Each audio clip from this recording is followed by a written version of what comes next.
there's some Revelator songs that I'm like, man, we got to bring those back. But we've done so many songs and albums. There's like so much to choose from that I guess we don't think about it all the time.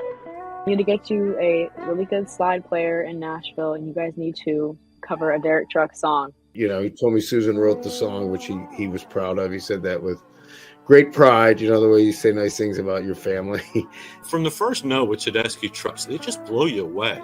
Yes, we will. I wouldn't argue with anyone that says that could be my favorite song on I Am the Moon. He, signs my ticket, and I look over at Susan. I say, Susan, would you sign it too? And she goes, oh, heck yeah. Kevin calls me and was like, hey, man, what are you doing? I was like, nothing. He was like, Derek wants to record some tuba stuff. I say, when do you want to do it? And he was like, let's do it Wednesday. It was Midnight Harlem. And it caught our attention, man. And we started diving deep, and we're like, okay, we got to see these guys.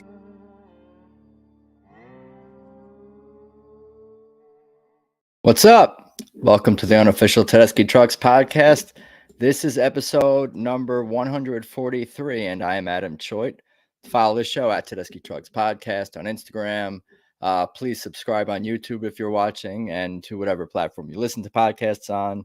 I will get an episode out, or an audio episode out of the previous podcast episode as well. I'm going to get that out. I'm going to get this out on audio. But this has been a super fun weekend. As you can see, I'm not in the normal studio again. I'm actually in my childhood bedroom, believe it or not, here in Long Island, depending on what you prefer. And my parents, I guess, got rid of most of my stuff. Some of it's still here, but they turned it into more of like a Native American type of a chill room vibe or whatever. But it's cool. There's cool artwork in here. I'm not going to give you the full tour, but that's where I be. But yeah, this weekend has been super fun, amazing at the Beacon, hanging out in New York City, staying with some friends. Airbnb for me Thursday night was fun and convenient as well. Seeing so many familiar faces and meeting new faces that I'd been corresponding with online, and pretty much getting a chance to say hello to much of the band, much of the crew, was cool as well. Yeah, and the friends of the brothers at the Iridium, both nights were amazing. I'm sure we'll probably bring that up as well. But yeah, I'm at Adam Choit on Instagram if you want to follow me, adamchoit.com for my other stuff, Tedeschi Trucks Podcast for everything related to this show. Yeah, we're going to get into nights 2 and 3 for the most part, but I'm not going to throw anyone out of the chat, out of the stream if they want to talk night 1 as well, and compare and contrast notes from what was certainly an amazing weekend. So every show is it's a little bit different, but it's better, and I'm sure the 1, 2, 3, 4, 5 people that I'm about to bring on are going to have a lot to say about it. So let's bring them on. We got returning Zac Transport, Randy B, David Flamm, of course, and newcomers who came all the way from Montana to the Beacon to see these shows, Christopher and Mariah. So let's bring them all in, and I'm going to go clockwise to what's on my screen and get the ball rolling here. Oh, we got everyone here. Howdy. I see everyone. I hear everyone. That just makes me happy. I feel like that's just a victory, is to get everyone here and the technical aspect of things going.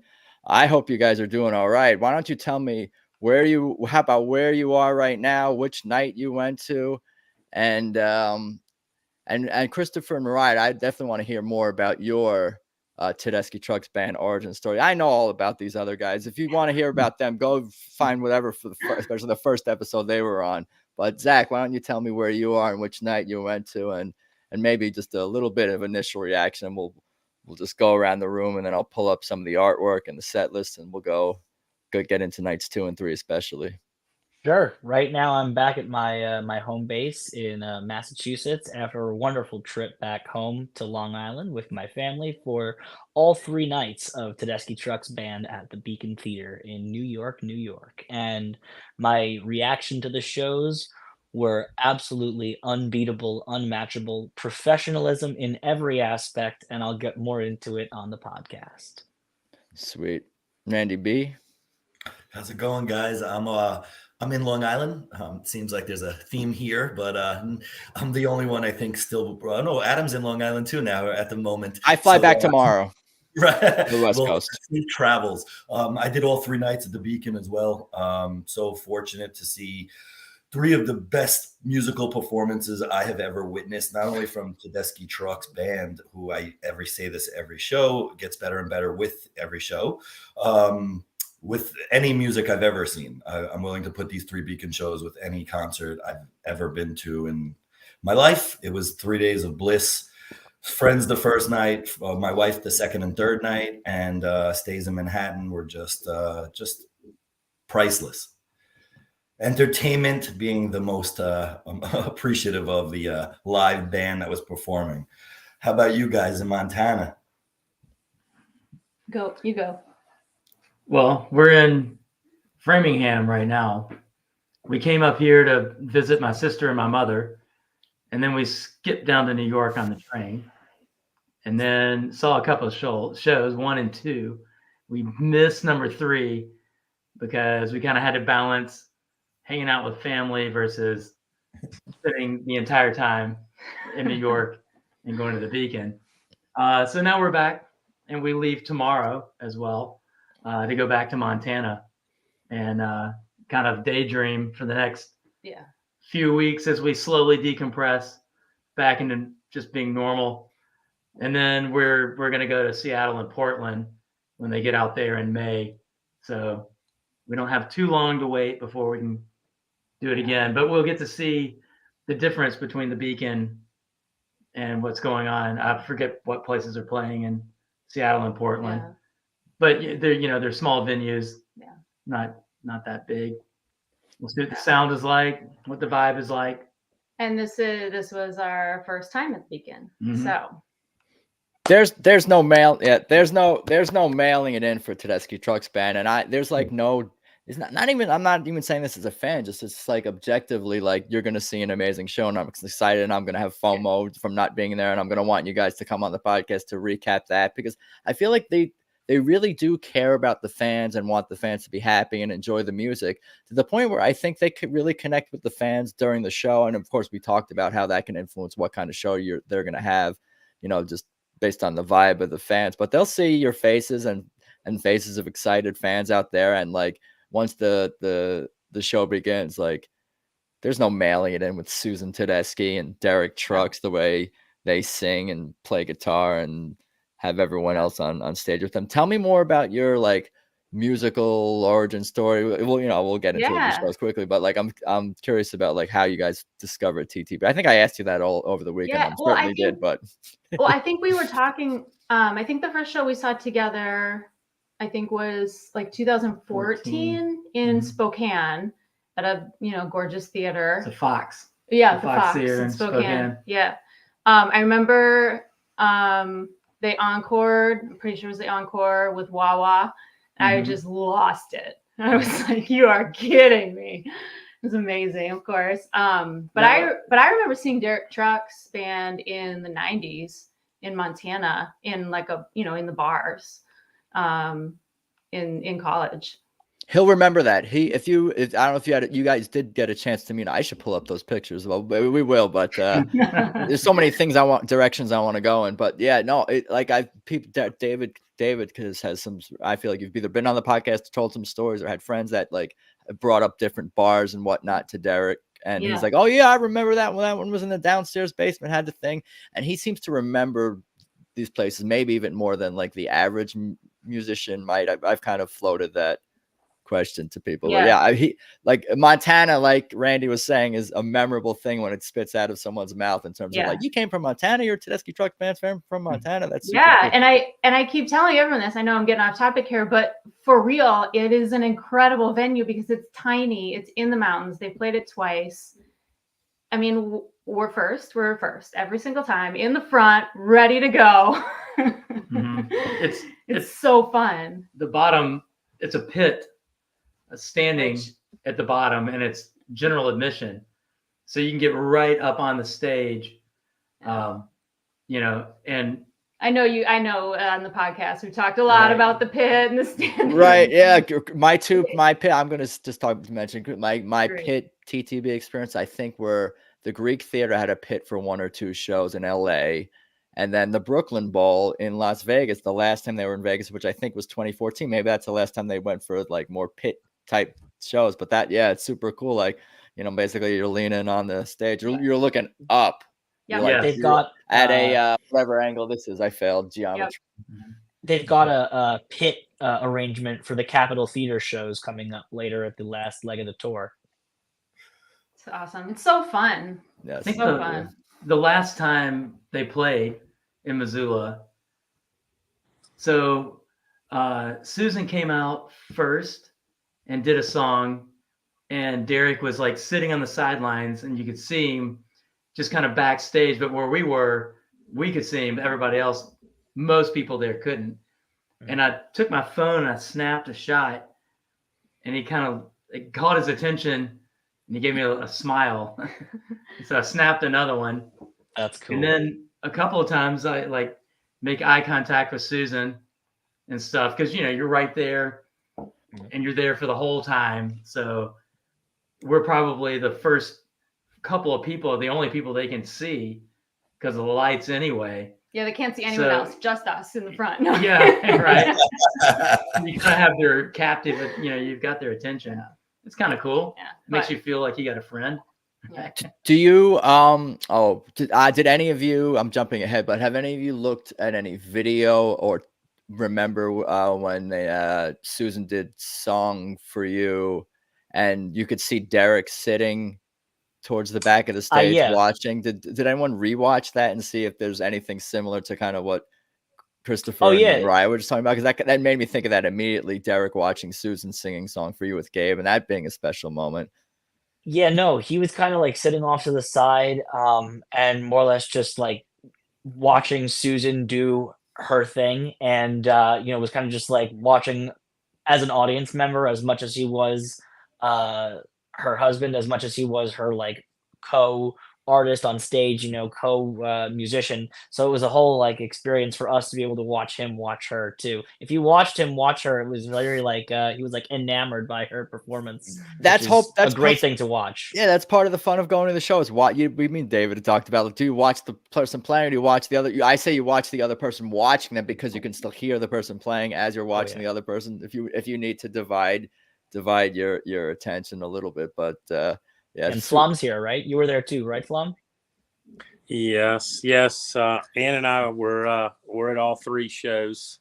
We live in the Atlanta area, but we love the Beacon. And I don't know, Adam, why is the show number 1 the stepchild? You don't want to talk about show number 1, only 2? Oh no, well, because I recapped it with Bob and with Alan the other day. Well, you got other opinions here. You don't need just his expertise. I know, but we got to enjoy that show too.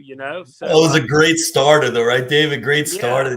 Fantastic. All 3 nights. But probably the worst part of it was Christopher and Mariah happened to walk into the same bar restaurant that Ann and I did at the same time, and they got seated right next to us. And unfortunately, they had to meet us and chat with us. But it was a lot of fun getting to meet Christopher and Mariah and talking about Montana, and it was really cool. And it was fun to meet new people. Saw a lot of familiar faces, as you did, Adam, but to meet some new folks out there, and especially them being there for their first time, everybody just has a glow when we walked in, and we walked in Thursday night, and it just, even being from Atlanta, it felt like home. Just the feel, just walking into the lobby of the Beacon, the foyer there, just felt great. And I actually looked right before we got on here, because I wasn't sure. We've been going since 2016, but it was our 18, 19, 20 shows at the Beacon. So we spent hella money from Atlanta to New York on this band that we love. Yeah, it felt more. I mean, there's people that can speak to this even more than me, like yourself, and who've been to maybe in some cases every single Beacon show, and going further back even with the Allman Brothers and Derek. but it felt more than ever, maybe just for me, but I think for everyone else, it seems like more like home. So everything is kind of like so familiar. You kind of know where everything is, you know where the restaurants are, you know where, I mean, I'm still getting lost because I'm spaced out from the music and God knows what else, but but it is very, very, there's such a familiarity, with being there and so many familiar faces. Because I went to the shows solo, but am I really ever going to be solo at a Tedeschi? There's been a few shows like I didn't know a lot of people in San Diego, but for the most part, if I'm even at LA, but especially the Beacon now, or any kind of destination TTB show, at this point, I'm going to run into familiar faces everywhere, which is great. There are destinations, but the Beacon is the Mecca where people come from everywhere. You just see, you're going to see the familiar faces from all over. Like you're mentioning about seeing everyone. I think our friend Kathleen, I think, has seen every show, and I guess I'm not sure what the number is. Zach might know. 58, 59, some 56, something. Oh, for a Beacon shows, total big. It would be 50.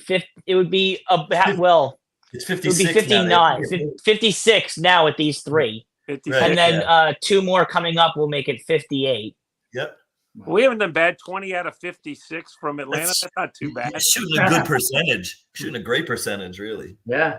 I'm just trying to make sure when somebody mentions the Fox Theater that I'm thinking of the right city, because there's a Fox St. Louis, there's a Fox Oakland, there's the Fabulous St. Louis, Oakland, Atlanta, and now Montana. Also, there's at least four Foxes. Spokane, Washington. Spokane. Oh, sorry, yeah, you guys are from Montana, but it was the Spokane show, I guess. And there's the fabulous Fox Theater too. Yeah, I think that's the St. Louis. Is that the St. Louis St. one? Louis. Yeah. Yeah. But I as well have actually seen 20, not the same 20 I believe as you, David, but I've seen 20 over the smatterings that I've been to the Beacon shows. Awesome. So it's right up there. Yeah. It's always special in that room. I hope they continue to go back. I know they're growing and flowing, but hope they keep that on their radar. In some shape or fashion.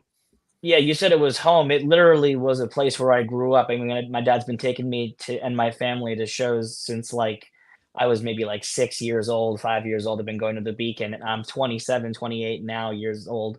And it literally is like a third home for me. It's like a place that I know so well. Adam, you put it really nicely where I know where the bathrooms are. I know where everything is. I know where the drinks are. I know where the outlets are. I know where everything is. It's and the people are so familiar too. And everyone is, it's very special there. And you have a very, warm group of people who you can just run into, say hello. And it's great. And you also mentioned walking in. I actually got my poker chip. I wonder if anybody else got their poker chip. I did get one. I'll show for the visual. So we got the same kind of poker chip every night for all 3 nights at the Beacon. Same design, separate from the green one with the different number 2 design for the deuces that was given out at Atlantic City in New Jersey. But so you'll see this one says Tedeschi Trucks Band Deuces Wild Tour 2024, and it's the blue color. So I wonder what we're going to get for the next tour. So the next tour is going to be in here. So we got green in New Jersey, blue in New York. I don't know, but maybe my guess is purple if we're going in the color spectrum. So maybe we might get a purple for Washington, D.C. for all 3 nights. And who knows what the chip will be on there. Again, it's all speculation. But purple is my guess if I was to put money down. And the only reason I'm feeling lucky is because I correctly predicted Anyhow as the opener for set number 1, and there's somebody in the line who can verify.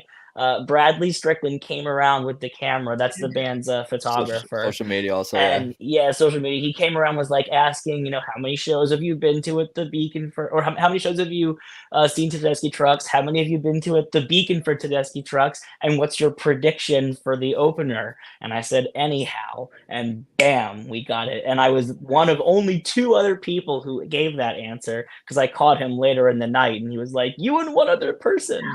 So I feel lucky, gambling, being I think I know what color is going to come next for the chip, but I could be wrong. Who knows? But it is, after all, a gambling tour, so we'll have to see. We are all such nerds with this, but I'm so impressed with the level of of thought that you've put into all of this, and you are in the right place to talk about this kind of stuff. And you have the receipts also in my intro to the podcast when you were somewhat of a younger person, a younger man, Yes, sir. meeting Susan and Derek Oh, a at the baby. Back Beacon. then, it's a baby. He's still a young man. What are you talking about? Right. Well, It's whatever nice it's nice to see somebody under 30 that understands this music. Right. Yeah. Nice to see Heck that. yeah. There's some, and there could be more that people just need to get exposed to it, I think, and that's kind of like the big thing. Once you discover them, once the can of worms is open, enough people are gonna. I don't know where that analogy goes from there, but I can pull up this. Why don't I pull up Enough the people will list? start fishing and pulling out winners from the sea of Tedeschi trucks. Sure, you got it. There you go. Hey, Adam, I'll tell you one thing I thought was interesting. You pulling up is, we're so used to them doing runs and not repeating stuff, right? And they did repeat a few songs. And I have an idea about that. Had a chance to talk to Mark Rivers for a second, and he said that they had never done 6 sets in 3 nights because all their other runs they had an opener on the weeknight. So they maybe done 5 sets or something like that. So I thought that was an interesting take that I hadn't thought of them doing 6 sets in 3 nights. Part of me, anyhow, it ain't fair. And was there any other? I think I missed one something. more. I got the feeling. I got the feeling. So Sweet Song was twice. Yeah. Right. So I got the feeling being in the room that something very, very special was happening with this 3 run of shows, and I got a feeling they were recording in a very special way. And to me, these almost felt like second takes, like live, correction and editing. And so, even like with little pickups that Derek left, you could tell he was dropping dreams throughout the run in a couple of places, or running certain solos over and over again as places for pickups in mixing and editing of a live album. So who knows? We could get something from the Beacon this year, from this run. It's just gambling here, but we could get something because it seemed like they were working really hard on, getting some stuff done right. So it sounded like when Lalisha was singing and they did It Ain't Fair the first night, and Derek was trying almost like sounded like he wanted to go into dreams, like he was like, and then the crowd kind of was cheering so loud for Alicia that it almost seemed to me like they scratched dreams and just kind of ended the song and went into the next thing, but they didn't. But it wasn't on the set list. Nope. Oh, and that's one thing about. As far as that's one thing. Oh, sorry. Only one audible, other than I think they cut a couple of songs for, I guess, time issues, but only one audible that I saw out of the 3 nights. Well, there is one thing that I noticed that they do, which is really nice, is that when they cut a song from the night before or from the tour before, they move it into the set list because they give it back to us. So they took Drift Away, for example, from this night and then tacked it into the 3rd and final night. Before I think it was Gravity got cut, and then they threw that into the set list too.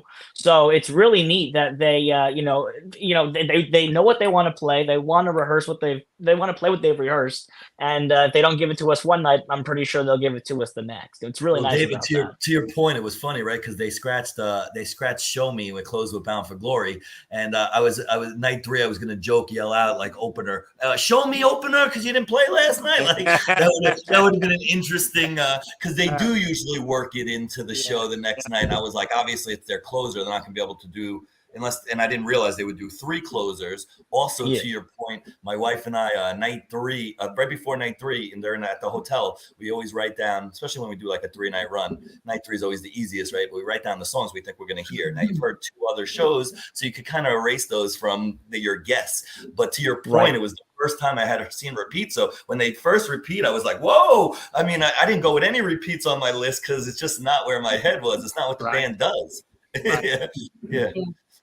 Some people think that anyhow they redid because Susan's voice cracked a little bit on the first take of anyhow. She had a lyric that she didn't like. She messed up a lyric and she was upset. She visibly was like, "No, I ain't buying that." They did.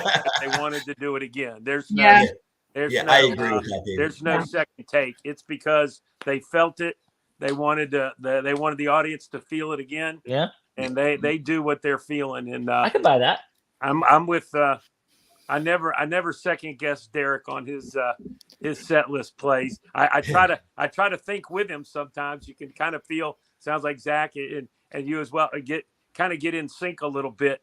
Yeah. So Ann makes shirts for us sometimes, and so I didn't get shamed the first night. I was thinking, okay, I'm wearing my shame shirt the second night, and and just hoping that maybe it makes its way onto the list, and lo and behold, it happened. So David, I remember in Chicago, I sat next to you and Jeff, and within the first 3 beats between you, me, Jeff, and your wife, I mean, it wasn't a song that pretty much could get through with three of us, and we were all like low though, not trying to ruin it for anybody, a little huddled, like, is that did it? Yeah, and just always real quick to be able to nail the song. It was a little more challenging, I think, at least for me, like during these shows, because I think they mixed it up, how they went into like gravity, how they went into some different things. Yeah, we're talking about that too. Don't drift away was a little. I was like, what song is this? What are they playing here? But the crowd was really, and myself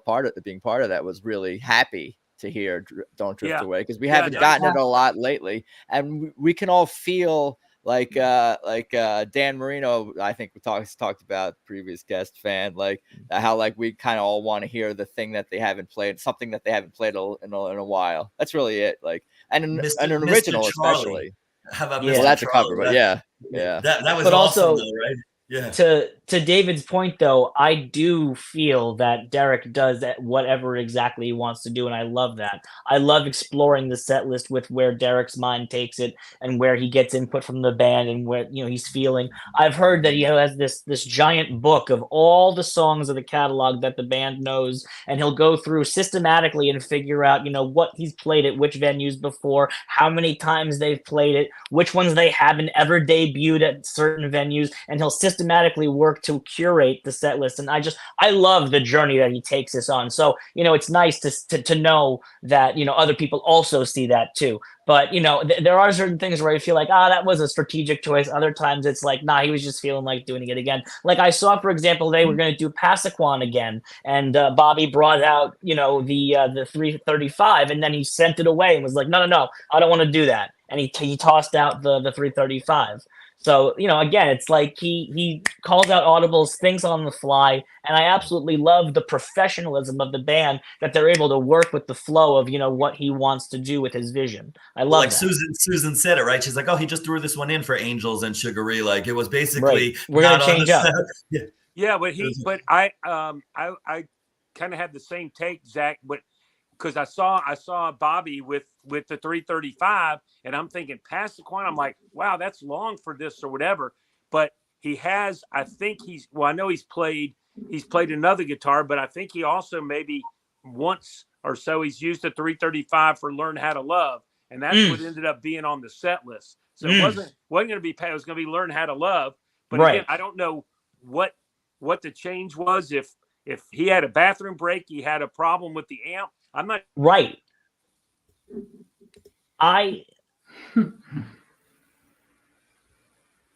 Still there. We can get into the set list if you want. We can. No. He's Flamm is he's trying to say something, but I think his mic is muted. You're muted. Did he mute himself? Yeah. Dave, Dave, you're muted. I think you're David. David's muted. Oh, I think we might have missed that. Would you say that again? Oh. I don't think I muted him. I just stopped sharing screen or whatever. Oh. It wasn't me. Testing 1, 2, 3. Anyway. So he'll pop back in. He'll pop back in. He'll be back. There was no, but to his point, which was a good point, is that what happened with Derek having to tap out on Learn How to Love was it appeared to me as a power tube blew out in Derek's amp, because I saw him call Bobby out to come and look at the back of the amp. And the only thing that I can really think of that they're pulling around out there is a tube back there to get one swapped. So I saw him run back off stage, and he comes out with this box, this large, box, which is what the glass tubes come in. I actually have one over here. So if you look at the back of a Super Reverb and Alessandro's, this is like this little cover that comes off, and inside and back there they have these glass power tubes, which you can find in the old tube televisions and a lot of these tube amps. And so this is not a power tube. This is one of the rectifier tubes, but the power tubes are much bigger. And in the back of the amp, if that thing blows, because there's just so much power going to it, and it's been used and used. Too much awesome eventually, shit. Too much awesome shit happens, and it blows. So the entire circuit, goes dead, and the amp stops working. So he has to come out and swap it. So in the meantime, it was taking some time for the tube to warm back up. So you can't use the amp right away until the power tube gets warm and hot. Otherwise, you can damage the tube. So Derek needed to walk off stage, give Susan the time to be able to work with Gabe to do Angel and everything like that, to then, allow the amp to warm back up and then be able to get back rolling on the train. Right. Again. The Angel, as Susan introduced it, we're doing. I think he used the word audible or something like that. We're calling it something. She said. Right. Derek's going to change it up. We're going to change it up now. She said. Yeah. And and so it was basically because of a tube issue on the back of the amp, and they needed time for the new one to warm up. Where should we take the conversation from here? I mean, I got all the set lists. I got a bunch. That would be good. Set list. Yeah. Bradley's photos. There was some great stuff in that first set of the first night. I'll tell you, there was some. Oh yeah. I was pleasantly surprised. We had our best seats of the 3-night run the first night, so we were pretty stoked about where we were sitting. Had a great view, but I always love laugh about it. But isn't that one of your wife's favorite? If I remember you telling me. Yes, right? yes. So I was pretty stoked. But the circles into Had to Cry, and then the Passaquan, I thought I want to go back and listen to that. I thought it was a pretty unique version of that as well. So it was just what's not on the set list is that they went back into Circles Around the Sun after Had to Cry before Passaquan. Yeah, that's what I was going to say too. That was sweet. Yep. Totally different, huh? It was a total different. And throwing a Blind Faith tune in between that little Circles and Passaquan is like so freaking cool, man. They played 2 Blind Faith songs for the run. They did. They did another one later on in the show. They did Any Day, which is Derek and the Dominoes. Presence of the Lord, right? Presence of the Lord. That slide in of that was so. I know one of the hardcore friends of mine thought that was a first, and I was on board, but I was able to come up with 2 dates in 2010. They played it, so it's crazy. Yeah, I think I saw a couple dates too when I looked on Setlist. Yeah. I heard them. I remember because once in a while, and even the live music app, I think when it gets to the end of a set list, it goes to a random Tedeschi Trucks one and keeps just playing. And I don't know if that's how I came across it, but I did come across something from 2010, 11, 12, or whatever it was of them playing it. It was all, I remember liking it, of course. Oh, that was so cool. But we're way ahead. But anyway, who's got to go in order, right? I think we should talk about the Gravity. Yeah, that was neat. Didn't Gabe start that one off interesting by starting in the middle of the song as the opener? That was pretty neat. Right, a different intro with Derek and Gabe. Yeah, we were talking. We hadn't seen them since 2022, the West Coast shows, 2022. Mm-hmm. So this is the first time we've seen them since then. And if you remember, that's right when album 4 came out. Right. And I mean, we went back and kind of listened, and holy cow, these songs are so. I mean, we've been listening, to some shows and on. The taped shows, but man, these songs are so different. They're so different from when we heard them. Yeah, they weren't really jamming them for very long when they first started playing them.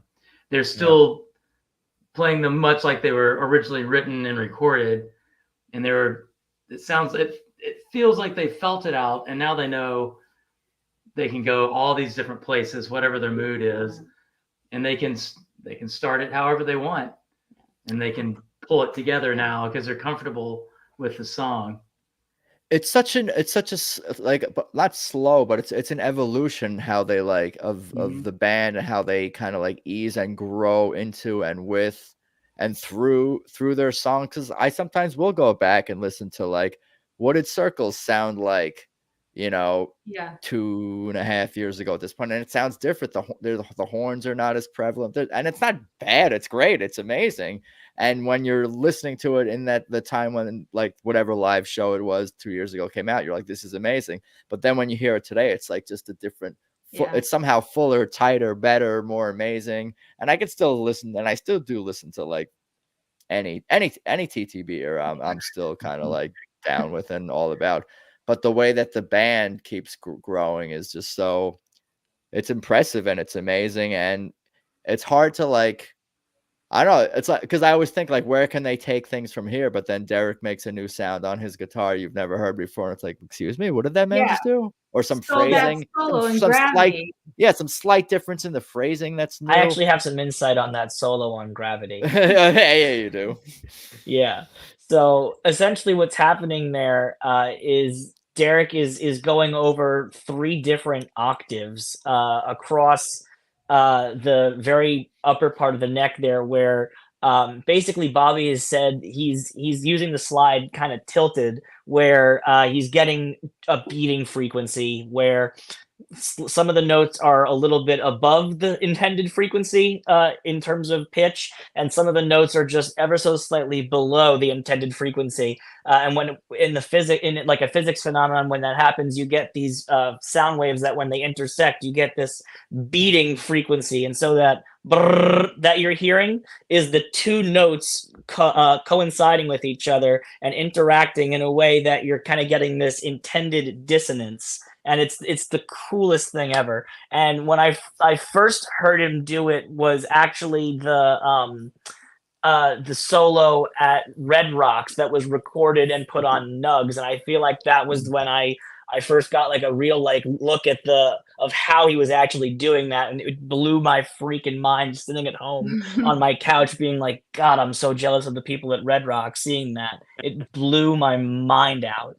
Yeah, there's been a few like breakdowns. I think Michael Palmisano on his guitar channel on YouTube. I think he did a breakdown of that. Like that, some of these Derek solos and in TTB, like the one at the Hollywood Bowl with BB King and John Mayer sitting inside. That's like a big one. But the Red Rocks one, you're saying like the coming out party for like Gravity is like an amazing thing to see and becoming like iconic, at least in like our world. But like Derek's range, his like people think of like a vocal range as being high and low, but you can think of Derek, like the way he plays guitar, as being someone with like a lot of range. Like he plays these low gutter, especially on slide, like these low guttural sounds that hit you emotionally, but also these high range, high pitched notes on the Gravity solos that hit you very emotionally, of course, as well. And it's like he has like who are the singers that could sing really, really high, like Mariah Carey can scream, or like Whitney Houston, Minnie Riperton, right? Like these people can get super duper high, but also have such control and quality and tone. And he does that with his guitar. And sometimes I don't know, like I'll hear a sound and I won't know, is that Derek? Was that Elizabeth? And Alicia obviously has a lot of range too as well. But like sometimes I hear a sound, I'm like, I'm not sure who it is, but it's just so musical, and it's just a note that's sliding literally into your ear. But I'm not sure who can sing very like a real guttural but powerful but controlled with a Barry White. I would say Mark Rivers has that. Right.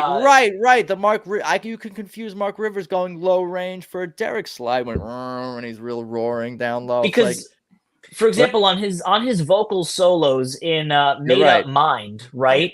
Mark almost has this slide player aspect to his range where he can get really low and, like way down here and way up here, like a couple of bits later, and has this wide extended range. And then he'll play off, Derek, and Derek will sometimes pull a vocal lick from Mark and incorporate it into his playing the next night, vice versa. They'll steal from each other too. And Elizabeth will do this as well, where she'll like play against Derek and they'll go lower on each other and then go higher. And, you can see that the band pulls these sounds out of each other, like, almost like they're treating each other like, oh, let me show you what I can do. Now you do better. And it's really wonderful.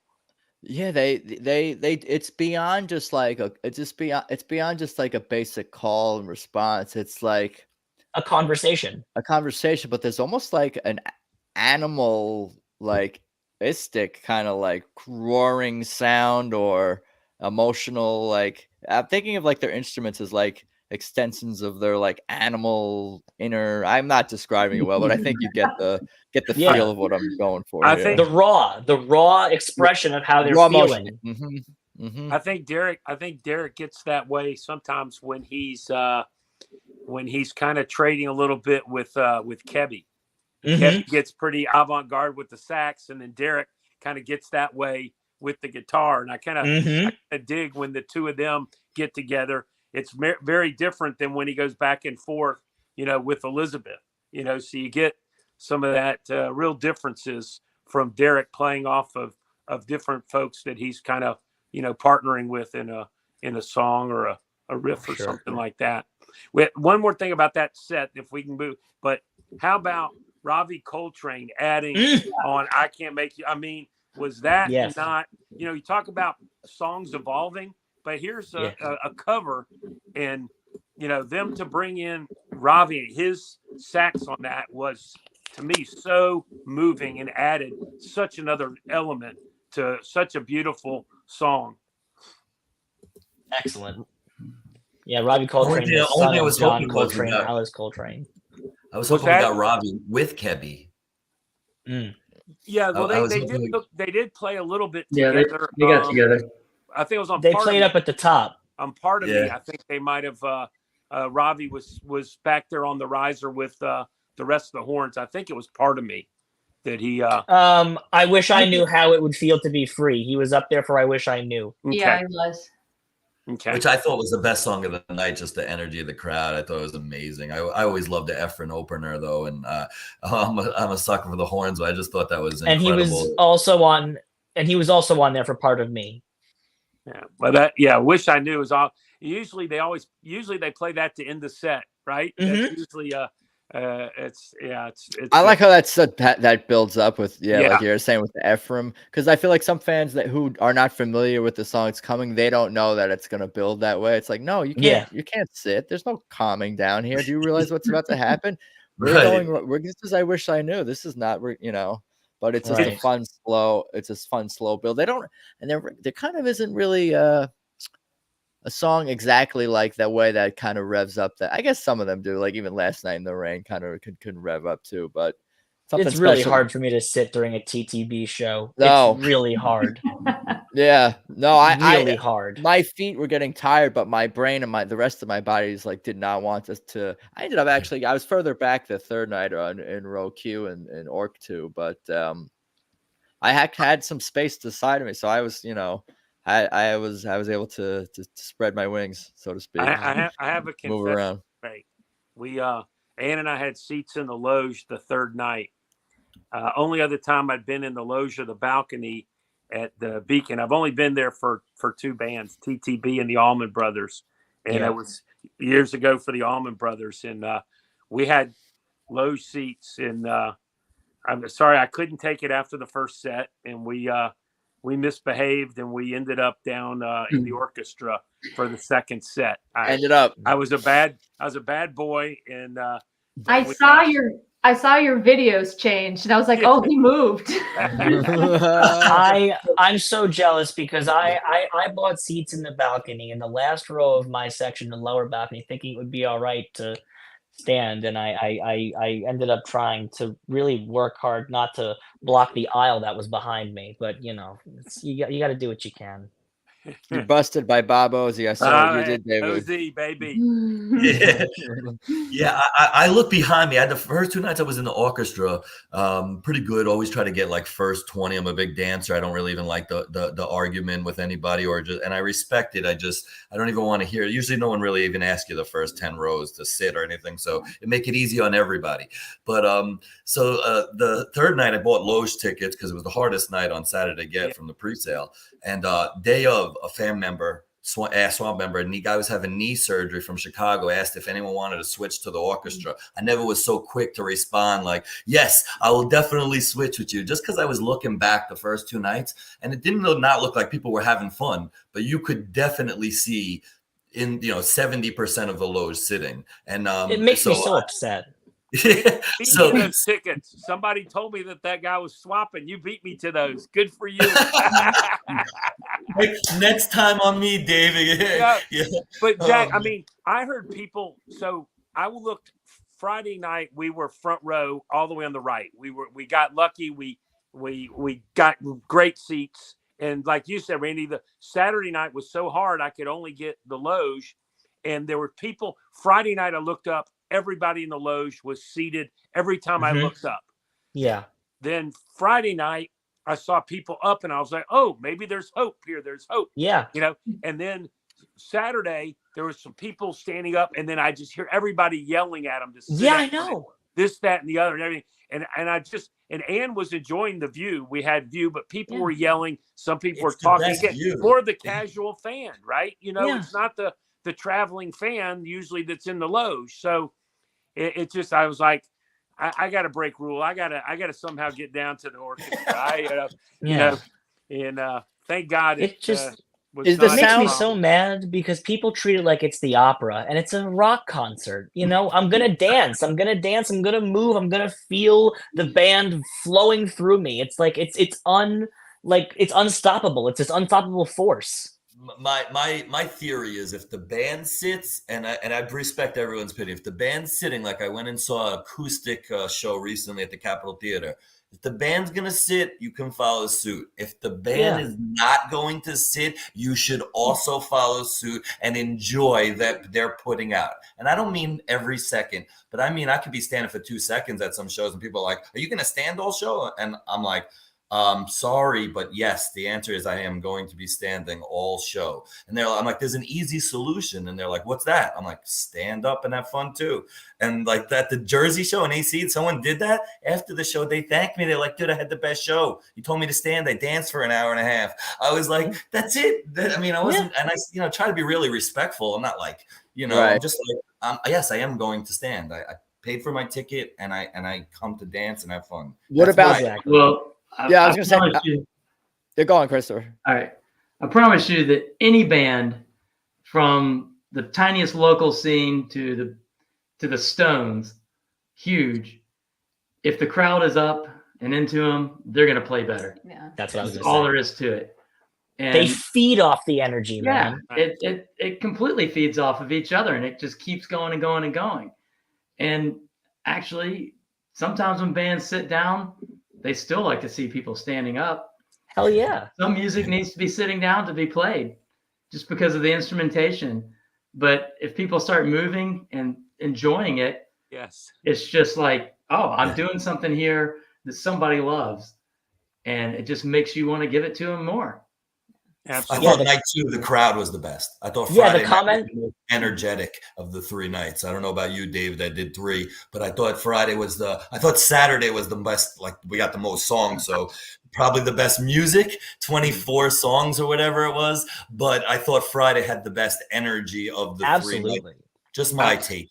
I always ask Ann. I always put her on the spot. 6 sets. What was and she's very reluctant to say which one moved her a little bit more than another. Like me, I'm that way. I was pretty quick to say. I mean, the way it built the second set Saturday night. I mean, the love in the room at the end was, you get off the chart. But that song list from the second set of Friday night. Yeah. Oh my. Might have been your favorite set of the 6. Yes, it was. I mean, we can just jump around. Keep on growing until you remember leaving trunk, volunteer slave, come and go. I mean, look at that set. That is, and to me, very old school TTB. To me, that was old school TTB. I mean, James, the most recent song out of the bunch there. I mean, it just was. Absolutely. I was in. I mean, I don't know. That was. I was floating that second set. Yeah. It was amazing, but the whole room at the end of the run, it was it almost brought a tear to my eye. I mean, Susan, I was sort of looking at a little bit of the video. I haven't seen the whole thing from the encore, but boy, did she go off on Space Captain. I mean, oh my God, was, I'd never seen her really come to the front of the stage. Out to the front of the stage on both sides and was. Who was she looking at? She looked at somebody, made direct eye contact with somebody. Derek, one of the fans. Me. I no, a fan. She was looking at a fan when she said "you and me." My guess could have been it's funny is we're David and Ann, and we kind of call ourselves David and Ann of the South. There's also a David and Ann from Philly. We kind of in our group call them David and Ann of the North, and I think it possibly could have been them. They were because she was looking for us facing the stage, kind of on the left side, correct, Zach? Yes. If Susan was looking out at the audience, she was on stage left, looking out and saying "you and me." Yeah, I think that was my guess that it was them. It was one of the best Space Captains besides the Red Rocks one that closed this past year that I think I've heard. Oh yeah, that was a good one too. It seemed especially special this go around for whatever reason. Susan's passion at the end, and maybe it was David and Ann in the front row who did it. Whatever, they can take the credit too. But I did get pretty good video of that, and I put that on the Tedeschi Trucks podcast Instagram. She was feeling it, and again, maybe she needed to let out a little energy after an emotional song for you. I think somebody told me it was only the second time that they played that. Kofi's passing, I think. Right. Since the one they did at the Garden with Lucas Nelson. Right. Yeah. So I think it was the second solo without any guests. Yeah. I think I saw that. I mean, that and Song for You. It's a sweet soul sweet songs. There's a lot of. Maybe she had a lot of money. Idle Wind, right? Kevy's been rocking the flute for Idle Wind. We've been getting him for the Soul Sweet Song flute. We've been getting a lot of Kevy in the building. It's been amazing. Was it on I Can't Make You Love Me? That was with Ravi Coltrane and Gabe and Susan, right? Yeah. And was that the first time we'd ever heard just an additional instrument on that? Wasn't it usually just Gabe and Susan? To hear a saxophone with that was super cool, and it wasn't like overused or overplayed. It was just like fills, like really just tasteful fills all around. Yeah. So the last time they did Song for You before the Garden Party in 23 was all the way in 2016, December 3rd at the Orpheum in Massachusetts. Crazy. Wow. I'll tell you, Elizabeth Lee is if you don't know where to put your eyes on that stage, if you watch her, she dances and gets into it. The last two nights I was way over on the left, and you got Gabe kind of blocks you a little bit, but boy, you got a great view of Elizabeth, and she just has a blast up there. She's the biggest cheerleader, right, Dave? Yeah. She cheerleads for everybody. All I know, if she was in the crowd, everybody tell her to sit down because she is boogie. They're fans of each other, and just to watch Susan watching Derek, she's just as amazed by what she sees and hears as David, Flamm, and Zach, and Christopher, and myself, and Randy, and Mariah all are. She's just as, like, you can see her expressions and reactions, like they're surprised when you hear some of these sounds that come out of his guitar, and vice versa with her voice. Did you see she was doing? She's like almost knocking Derek over with her singing. Literally. Did you see she was doing, like, if anyone watches Trombone Shorty, he does a lot of, like, brings the trombone to the ground. Mm-hmm. She was a lot more animated than she usually is with the trombone. She's always dancing, having the biggest blast on the stage, but with that trombone in her hand, she was more animated than I've ever seen her, and it was unbelievable. I mean, she just keeps getting stronger and stronger on that thing, and it's just, I mean, I don't know where the sky's the limit with that. The Space Captain was certainly a moment. Like I was saying, I got pretty good video from her and Derek towards the very end, and Susan getting into it. And I'm sure people, like, I haven't done the deep dive on what's out there on YouTube yet, but there's a bunch of things to get super excited about digging into, because I'm sure some fans got much higher quality video and audio. Well, the audio is already out, and I definitely appreciate all the tapers who recorded that. I should give them credit because I've already been diving into that. But David, you were mentioning earlier about the band being able to kind of roll with the punches, and when it came to like set lists and the technical stuff that Zac was describing. But I'm sure a lot of fans were talking about it. I didn't even really see the dig into the the Facebook groups and the reaction. But what did you guys think when the lights went out on Life is Crazy? The lights went out. I was live streaming that song. I love that song. I mean, Mike Kill. So I was live streaming, and I was, when I'm doing that, I'm looking at my phone. I'm looking at, at the stage. I'm kind of going back and forth. And I thought maybe something with my phone happened, or I didn't know what happened. I was like lost for a minute as to what happened. But he kept singing, and it just kind of went on. And then to get a second Mike song in a row, that was a little unusual to get back to back. I mean, I love Mike Madison. I mean, love Mike Madison. Jeez. The intel I have on that is that it was a lighting board error. Someone clicked an incorrect button, and one of the other lighting technicians was giving him the stink eye for like 2 minutes because it was an issue. Yeah, get a bonus. That was a different moment. It was a that's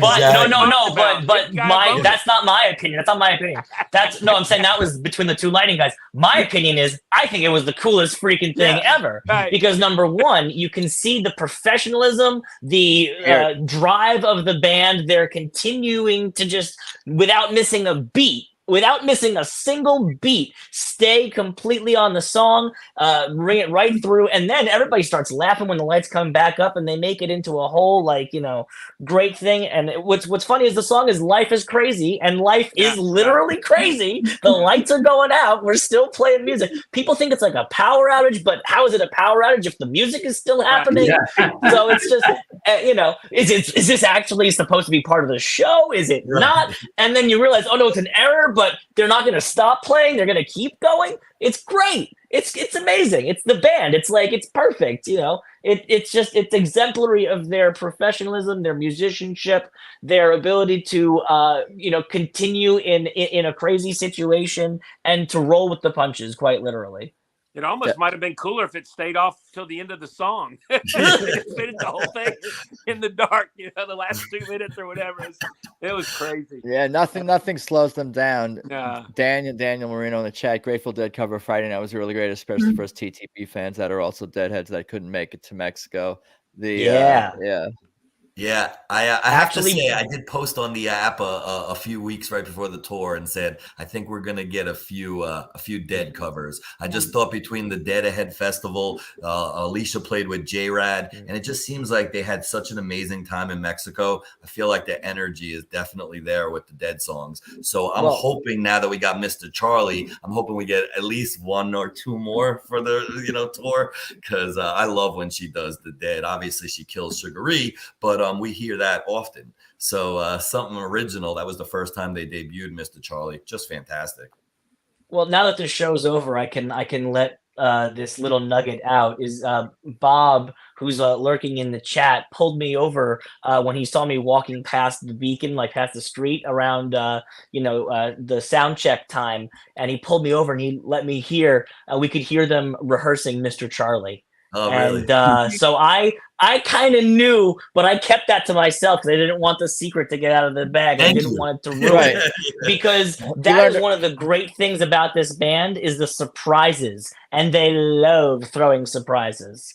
So that was a really cool thing to have heard that and to have been excited for the surprise that I knew around myself and that I kept to myself, and watching everybody else get excited about it was even cooler. Yeah, I'll put Bob Ozzie on blast. He told me, he did spill the beans and tell me that they were going to play Let It Grow, the Eric Clapton cover. But I think what he meant, I figured it out. Oh, no, he told me Keep On Growing. That's what he meant. That's what he meant. They rehearsed Keep On Growing as well. And I knew that too. I heard that and I was like, ooh, they're doing Keep On Growing.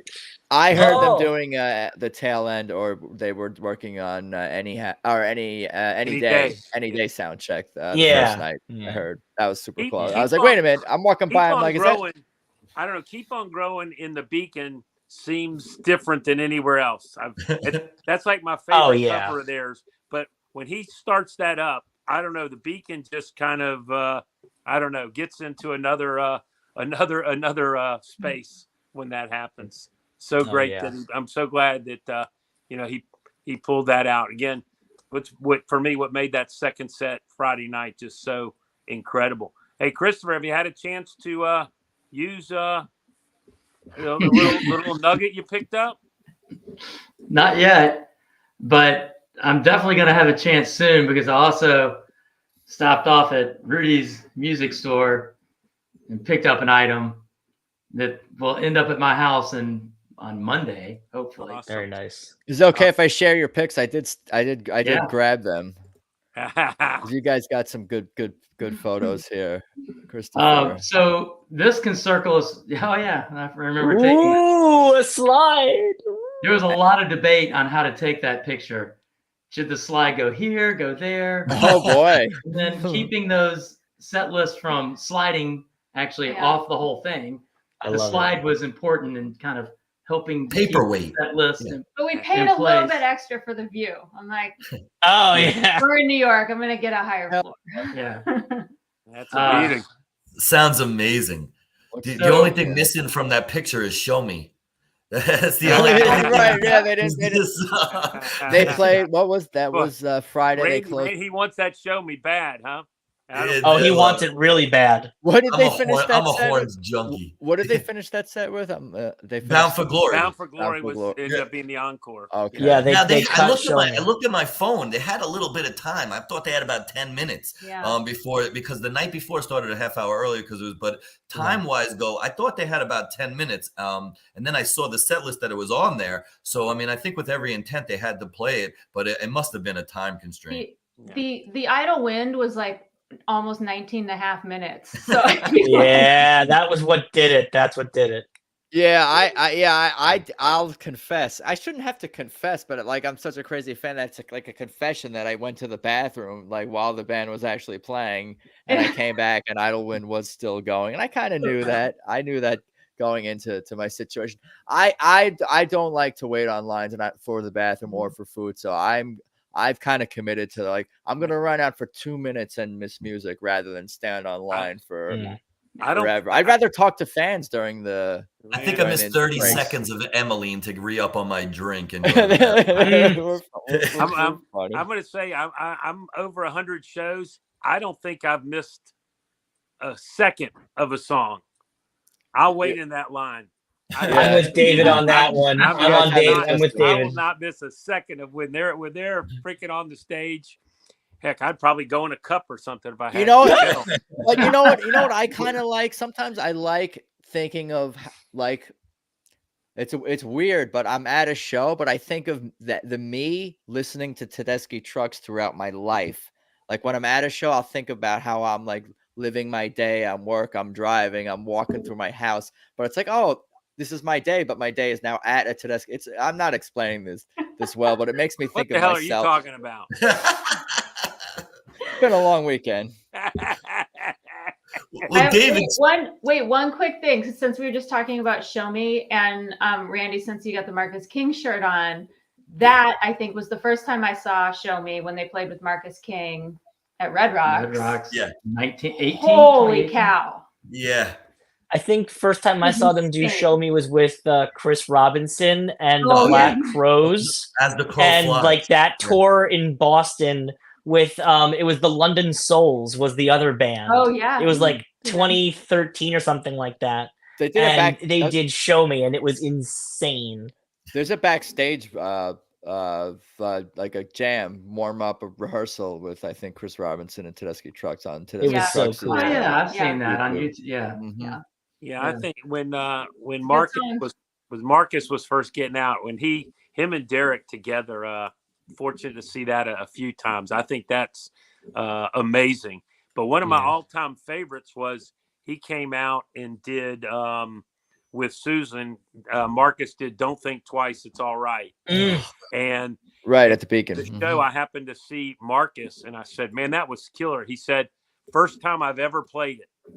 Wow. He never played it. He sat in with Susan and, sang a verse, and it was really, it was really spectacular. That's awesome. Wow. That's been my favorite cover ballad that she does. I was dying for it for 3 days at the Beacon. I know I'm going to go to enough shows in 24. I'll get Don't Think Twice, but it's been like I can't not go a day without playing it on. It's down in the rotation. I think it's a little harder to find that one these days. 2 to 3 a tour, like a whole year. She'll do 2 or 3. She, instead of obviously. And I'm begging for Helpless after Angels. Oh, you want to go back? And I know you guys will find this shocking, me being under 30, but I'm actually with David where I won't not only not go to the bathroom when the band is on stage, my phone remains in my pocket the entire time the lights are out until lights come up. That phone doesn't go on, and I also tell people to turn the brightness down because that annoys me. That's the problem. Yeah. It is a problem. Like people. But so my phone, boom, away. That is the problem. Is the brightness. I don't know why. We were it was sometime during the first set of, what was it, Friday night. There's some guy and he's filming, and the flashlight is on. He has no idea. Then he gets done filming and he puts it in his pocket. Flashlight's still on. And he's like making his way down the aisle because, I don't know, he needs another drink or something. And it's just like, disaster. For the audio listeners, I'm throwing my head backward. Yeah. Yeah. Hey, but we had 2 people sitting next to us that, I don't know, they couldn't really deal with the standing up downstairs or whatever. And they left after the first set. So we had all this space. That was nice. So we could stand and boogie and not like elbow or anything like that. It was great. These people in this photograph I'm sharing? Oh, wow. Look at you two.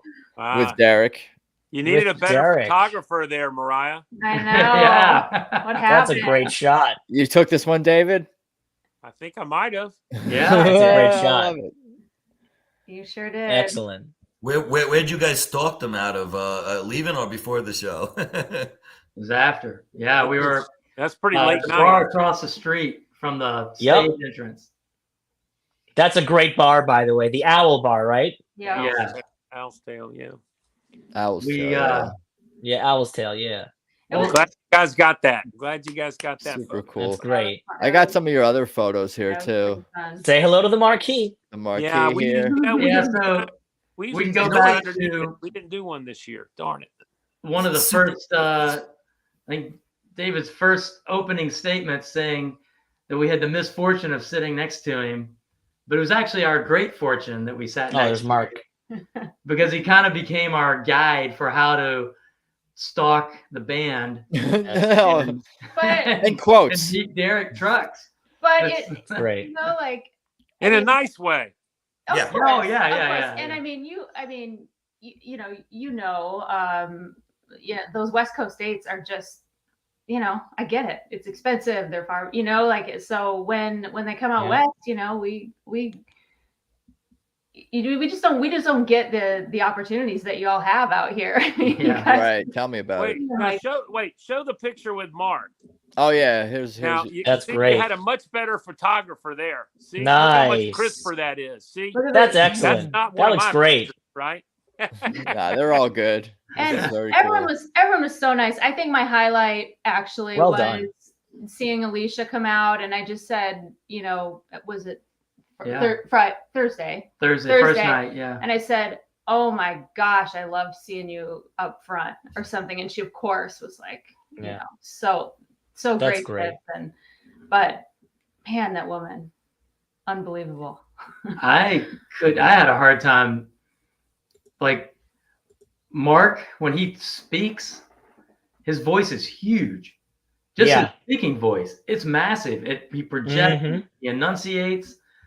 It's like I don't know if he's been in the theater or something, but it seems like he's been in that world. The way he holds himself, I couldn't get over. His talking voice was as beautiful as his singing voice. Yeah. Isn't he such a friendly guy too? Like he talks to you like he's like a real friend, right? Yeah, Great. he was Warm. very He's a friendly. warm guy. And Warm then guy. with Derek, I just basically got starstruck. And all I could do was be like, "Hey." Hey, yeah, Shook his hand. I was like, "Oh, hi." And Well, what I was trying to say is like it just felt like a little bit of closure. Like we've seen them and seen them and seen them and seen them, and you know we always hear all your stories about all your Beacon and all your East Coast and everything. And I was like, God, I just feel like there's a little bit of closure. Now I can, you know, keep going to shows and you know, just chill out a little bit. I gave him a hug because I'm me. Yeah, That's awesome. And I showed him the Kofi hat because I was wearing my beanie outside. I only had a very brief interaction with him outside for a minute there, but I gave him a hug, said hello, showed him the Kofi hat, said the shows were awesome. Yeah. Yeah, it just feels good to just let them know that we love the shows and it's incredible, and you know, seeing Alicia out front's incredible, and like just feels good to be able to say thank you.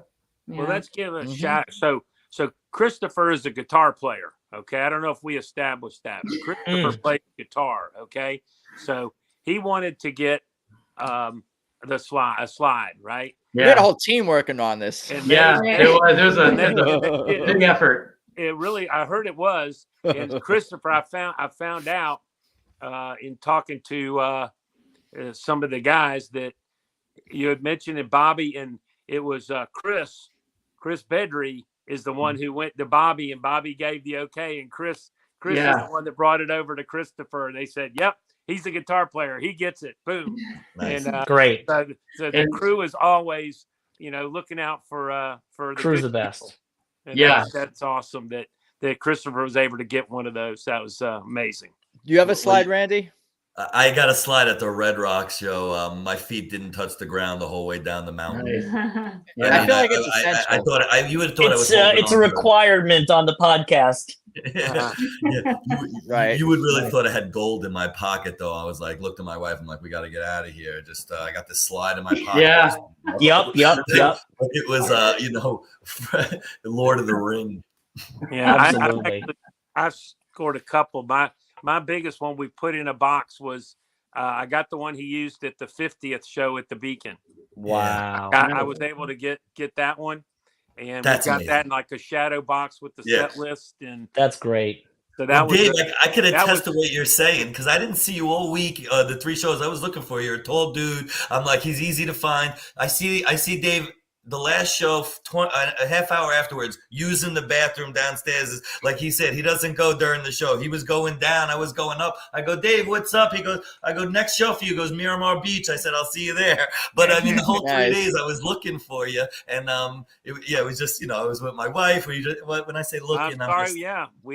Sorry we didn't get to hang a little bit. I missed out a few people. I got a little tired on Saturday. I was supposed to meet somebody for a drink in the afternoon, and I wimped out. So the 64-year-old is I gotta save most of my gas for the shows, you know. So I gotta do better next time, you know. Yeah, Dave, we'll have to connect as well because I haven't. I think we've linked up maybe once, or maybe not yet. No, I don't think we have. So yeah, we got to do that. Just sorry if I missed people. Because I definitely did miss people, and I'm like, oh, that person was there. I got to hang with Adam, though. I got to hang with. That's cool. Yeah, that's great. I saw you in the we were waving from the balcony to the orchestra. Me, Zach, and oh yeah. I called Renee Pfeffer, who does the Kofi's Day of Service, because I saw Adam's hat from standing out looking over the balcony, and I'm like, I know that's Renee. So I call Renee and I say, funny. Look up. And I'm waving at you guys, you and Renee. It's familiar faces everywhere. What else should we talk about? I mean, I could pull up the set list. I could swing it to any of you guys if you want to talk about more of your favorite moments. I mean, we could talk all day about dreams, and the second it ain't fair. I got one more. I guess the Deuce is Wild. What do you got, Mariah? We'll go to Mariah. Fall In. I listened to it like 40 times. I mean, it's like I haven't seen this since 2022 or fall or whenever that was, but there's like a double. It's like 2 endings now. Derek doesn't want to end the song. Derek does not want to end the song. He does not want to end the song ever, Derek. Yeah. It's very different. He's actually been adding solos. Yeah. So that has become one of my favorites off of I Am the Moon for sure. Yeah. And live, it's just something else. You get That's a great Elizabeth call. on the trombone. Yeah, it's amazing. So, well, for Atlantic City, right, we had the Bruce Springsteen where the Deuce is Wild. So I think for this one, we can say Blind Faith successfully was the Deuce is Wild. Well, that's what I posted, Zach, and I don't know. You think so? I mean, Two covers from the same artist. Is that what the? Yeah, you could also say The Dead with Sugary and Mr. Charlie. Well, but Sugary they've done, and it's in the rotation. Right. Sugary's in the rotation. It's been done. But they've done Had to Cry, right? And they've done, but just not as much. Yeah, but I mean, both pretty rare. Or Taj Mahal. Yeah, but they did those. Those are. But I how about the energy when they hit the first note of the second set Saturday? I mean, Statesboro. Okay, so I posted everywhere. I was like, I have a feeling opening night of this run of this day is going to be Statesboro. Now I was wrong. But I wasn't that wrong, because if I'd said set 2, I would have been perfect, right on the nose. I love when they start a show on Statesboro. I love it, because the energy in the room just changes completely, and everybody stays on their feet after the end of the first song, because that sets the whole tone. If that had been the first song of the first set, I feel like everybody in my section would have stayed standing, which they did, by the way, for the whole song, and continued to. So it's definitely a pleaser, especially in the mecca of the Allman Brothers. Yeah. Anyhow and Woman to Woman. My wife nailed both openers for Friday, Saturday. So she's on the right now. She's in the driver's seat for the, if we decide to go in the car tomorrow to DC. I have tickets. I don't have any energy. We'll see what happens. Hey, you got to find that energy. It's funny is my wife. We actually went to a show in Atlanta last night. We got back. We got back yesterday, and then these 64-year-old bodies actually went and. So it's kind of, we saw Dave Mason. If you're a machine. You did 3 nights in a row, Dave went Mason, back, flew home, and saw another show. Yeah. So it's a sit down City Winery. It's just kind of a sit down, in this thing, and we're sitting, and it gets towards the end of the show, and Dave goes, about fucking time y'all stood up. So but it was like, it's seats and tables and all, and he's like, about time y'all stood up. Yeah. I was at. Funny. Yeah, I went to the both nights of the Friends of the Brothers show, and I wonder if maybe that's why Friday night didn't go quite as long, because they were trying to get Gabe and Kebby and Ephraim down a couple of blocks downtown to the Iridium for the Friends of the Brothers after show with Alan Paul and Junior Mac, because that was super cool too to see those guys. I posted a bunch of pictures and stuff on my Instagram. A highlight. Pro hat or anti hat? Oh, that's what Alan Paul was at. I didn't respond, but I wanted to say just I'm hat variety, and then maybe you find what hat works. Slash's got the top hat, and Brian Johnson, AC/DC, got the cabbie hat. You find what hat works for you. But I think you should keep exploring hats. That's my advice. But it was super cool to see those guys, and I thought I wasn't sure if like TTB members would want to go to an after party show and play with an Allman Brothers tribute band, specifically Allman Brothers song, because they're going to play Statesboro and It Ain't Fair and a bunch of Allman-y and Allman Brothers stuff. But Gabe sang Don't Keep Me Wondering, and they did Dreams and a bunch of other stuff at the after party. So to see them in a 180 person club, and Brandon and Alicia came by to watch, and Brandon was filming video. And it was just fun it was just a fun hang to see, faces from the TTB show down there. Didn't a couple of them go to the after party after the party? Didn't they show up at the bitter end or something after I don't know if I made it out to the after party at that point. I think there was some pictures. I don't know if that was Friday night, I guess, maybe that they even they were playing somewhere else at 2:30. I think. Me and my wife were perusing jazz clubs at 2 a.m, praying that they would fall into one of them, like Austin. In Texas, they play a lot in the street, but we were at a random spot just going. I said to her, "Could you imagine if all of a sudden this band starts, gathering a few members of Tedeschi to close this thing out?" But it didn't happen. That's kind of the strategy, I guess, if you want to just be polite and say hello to Derek, is to like hang around bars and restaurants before or after after the shows, hang around by the stage door. And I mean, I don't like, if they're standing up and walking around, maybe say hello. But like, if anyone is like sitting, it's hard to like approach, forget like a public figure, but really anyone sitting. I was talking to my dad about this. Like, if people are sitting down, it's hard to like approach them because if you're sitting, you're doing something. You're either eating, you're working on something, you're relaxing, you're interrupting someone else. But if people are standing and moving around or going from point A to point B, and you could have a chance to interact, that's kind of like my general thought. But yeah, I like the strategy, Randy. Go hang out at the jazz. What I do have to say is on Saturday night after the show, my wife and I hung around for about an hour and a half outside the Beacon. We got a slice of pizza, smoked a cone, did a bunch of things, and just right, we were waiting, just kind of not really looking to necessarily see the band, but we were just in there behind the exactly what you were saying on the entrance with the stage. And when I tell you, I watched them pack up all their gear for an hour into two massive, huge trucks. Their lighting rig, their new lighting rig with all that chandelier. For an hour, I watched them pack up all this stuff and amazed by just like how much goes into that. Isn't and it how fantastic? much like I felt like just privileged to like what they do, what they go through for these tours. Obviously it was the last show, so they're packing up, heading down to DC for tomorrow night. But it was like, it was an incredible hour of just like watching everyone work. Bobby's out there smoking 100 butts and everybody's just like chilling, right? And it was just really, really, honestly, I felt like, wow, this is amazing part that goes so unnoticed for them to get to city. It was pretty cool. It was a weird New York moment, you know? Right. And I've spoken with them about this before, and basically from the industry inside baseball, the only thing that gets in the way of load in and load out from city to city is the show.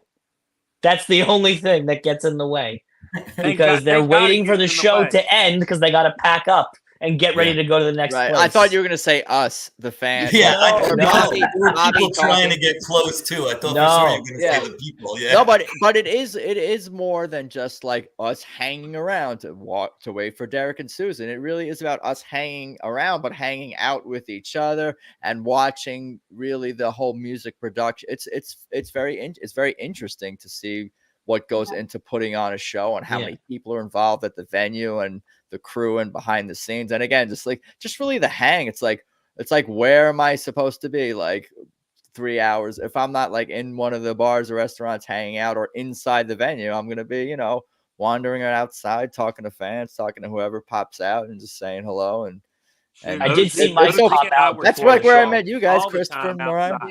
Yeah. I did see Mike pop out like around before, like after sound check, but before they were called back for final call, last looks before going on for the show. I saw Mike kind of just like walk out the stage and just go and explore New York City, put his hood up. I think the first person, I guess notable, let's say, person when I was arriving Thursday afternoon, just kind of like some like late afternoon around the Beacon, I walk over and I see Chris Trucks, Mr. Papa Truck. He was the first person I saw. I went over to say hello. He's very friendly and just that set the tone for my whole weekend. I think is kind of him being the first person I seen, and it was nice to see Derek's mom out as well as able to get to the show and again, Derek, Susan, it really is a family atmosphere. Are any of you guys going to Baltimore? Ask Daniel Marino here. Yes. You mean separate from DC? That's not DC. He would have said DC. Yeah, it's not. It's Saturday. DC's Tuesday, Wednesday, Thursday. So I'm in a little predicament because I told you guys I'm a little exhausted. I'm definitely going to Richmond on Tuesday. It's my birthday, and I haven't done a Tedeschi birthday show. So I do one run by myself. Last year is when I met Dave in Chicago. I was completely by myself. Sat with Jeff. Very cool Chicago shows. As bluesy as they were. Amazing, those shows on the 31st and 1st, right? So I could muster up the energy to go to Baltimore, or I could stay local and an hour away, go see Marcus King at the Cap. I'm torn right now, and it's not because of band and who I love more. I'm on this podcast because there's one band for me. But at the same point in time, it's 6 hours less driving. So I'm thinking, I don't know what I'm going to do yet. It's definitely going to be one or the other, so I'm in a win-win. But Tuesday, I fly out to Richmond to do Tuesday, Wednesday in Richmond. And my wife asked me what I want for my birthday. I said to go see Tedeschi, love for you to join me, but someone has to take care of our young children. So I am going alone, and we'll have a wonderful time. Hey, Ann and I are driving 6 hours each way to see him in St. Augustine, Florida, a week from Saturday. So I want to see that venue so bad. And Tedeschi, I'm jealous because that venue looks so incredible, but I couldn't pull it off when I get back from Richmond on Thursday and then go back on Saturday to Florida. So Adam mentioned about Papa Trucks. I bumped into him, and he was sitting in the lobby, and he was saying, so yeah, I sit around and I'll sit here and talk to whoever comes up, this way.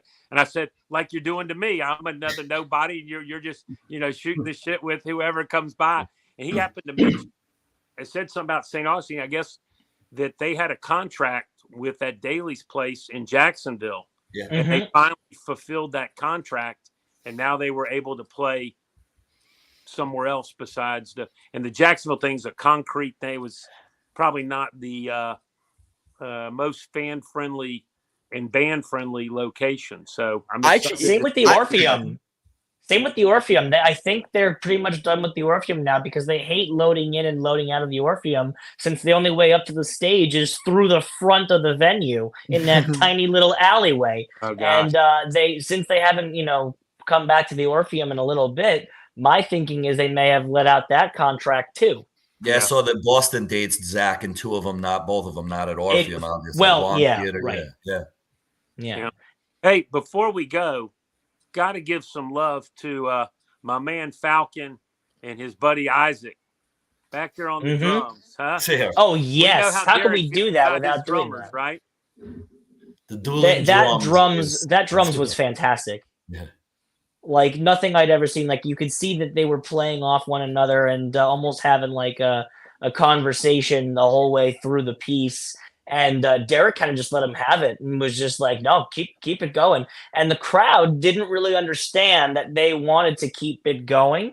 And there were points where, like, the crowd was like, yay, clapping, and like, okay, it's done, right? No, they're still like ever so slightly keeping it going. And then and like one gets going and then they have a conversation again. What Alan Paul and Bob Beatty were talking about the other day is how Isaac and with Falcon really remind them of Butch and J-Mo now more than ever, beyond the skin tone, but how his mannerisms and I can't speak to this, but they were speaking to it as Allman Brothers experts, speaking to the mannerisms and the look and the feel and the sound and the communication aspect, which you described. Like they're really in the zone, and absolutely.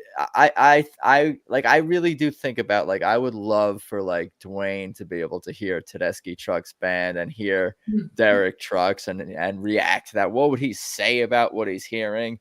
Can I get him on the pod? I need a medium to get me Dwayne and Greg. You were in New York. They were on every corner. You could have just stopped at any of the psychic places. Right. I think, to answer your question, I think he'd be really proud and really happy to see that the legacy is living on in new music that's being created by these folks, as well as being honored in the music that they're continuing to play and bringing to new generations of fans. I saw some young people there too. I met one kid who was 13 with his dad. Reminded me so much of me going with my dad to all those Allman Brothers shows in the early 2000s. And I asked him if he got a poker chip when he walked in. He said, no, I gave him my extra one. And he's going to remember that forever. And I created this thing where I feel like I'm now passing on the torch again to the next generation of young people coming to this music. And, the road goes on forever, right? That's very kind of you. And on Done Somebody Wrong, that's when I get those, conjure up those Dwayne feelings and thoughts. I think maybe even more than any other song or Allman Brothers song that they do. It's just something about that one. It's like, boom, it's such a feel right away of that slide guitar. Like he's channeling him. He's channeling that Dwayne feel and sound through it. And then of course adding his own power and virtuosity on top of it. What else do we got? Christopher, Mariah, I want to go to you guys if you got more to share, to say, I pretty much shared all your pictures. Thank you for let's talk about Susan and her guitar playing. Oh my God. Because everybody talks about Derek and they talk about Susan singing, we got to talk about her guitar playing.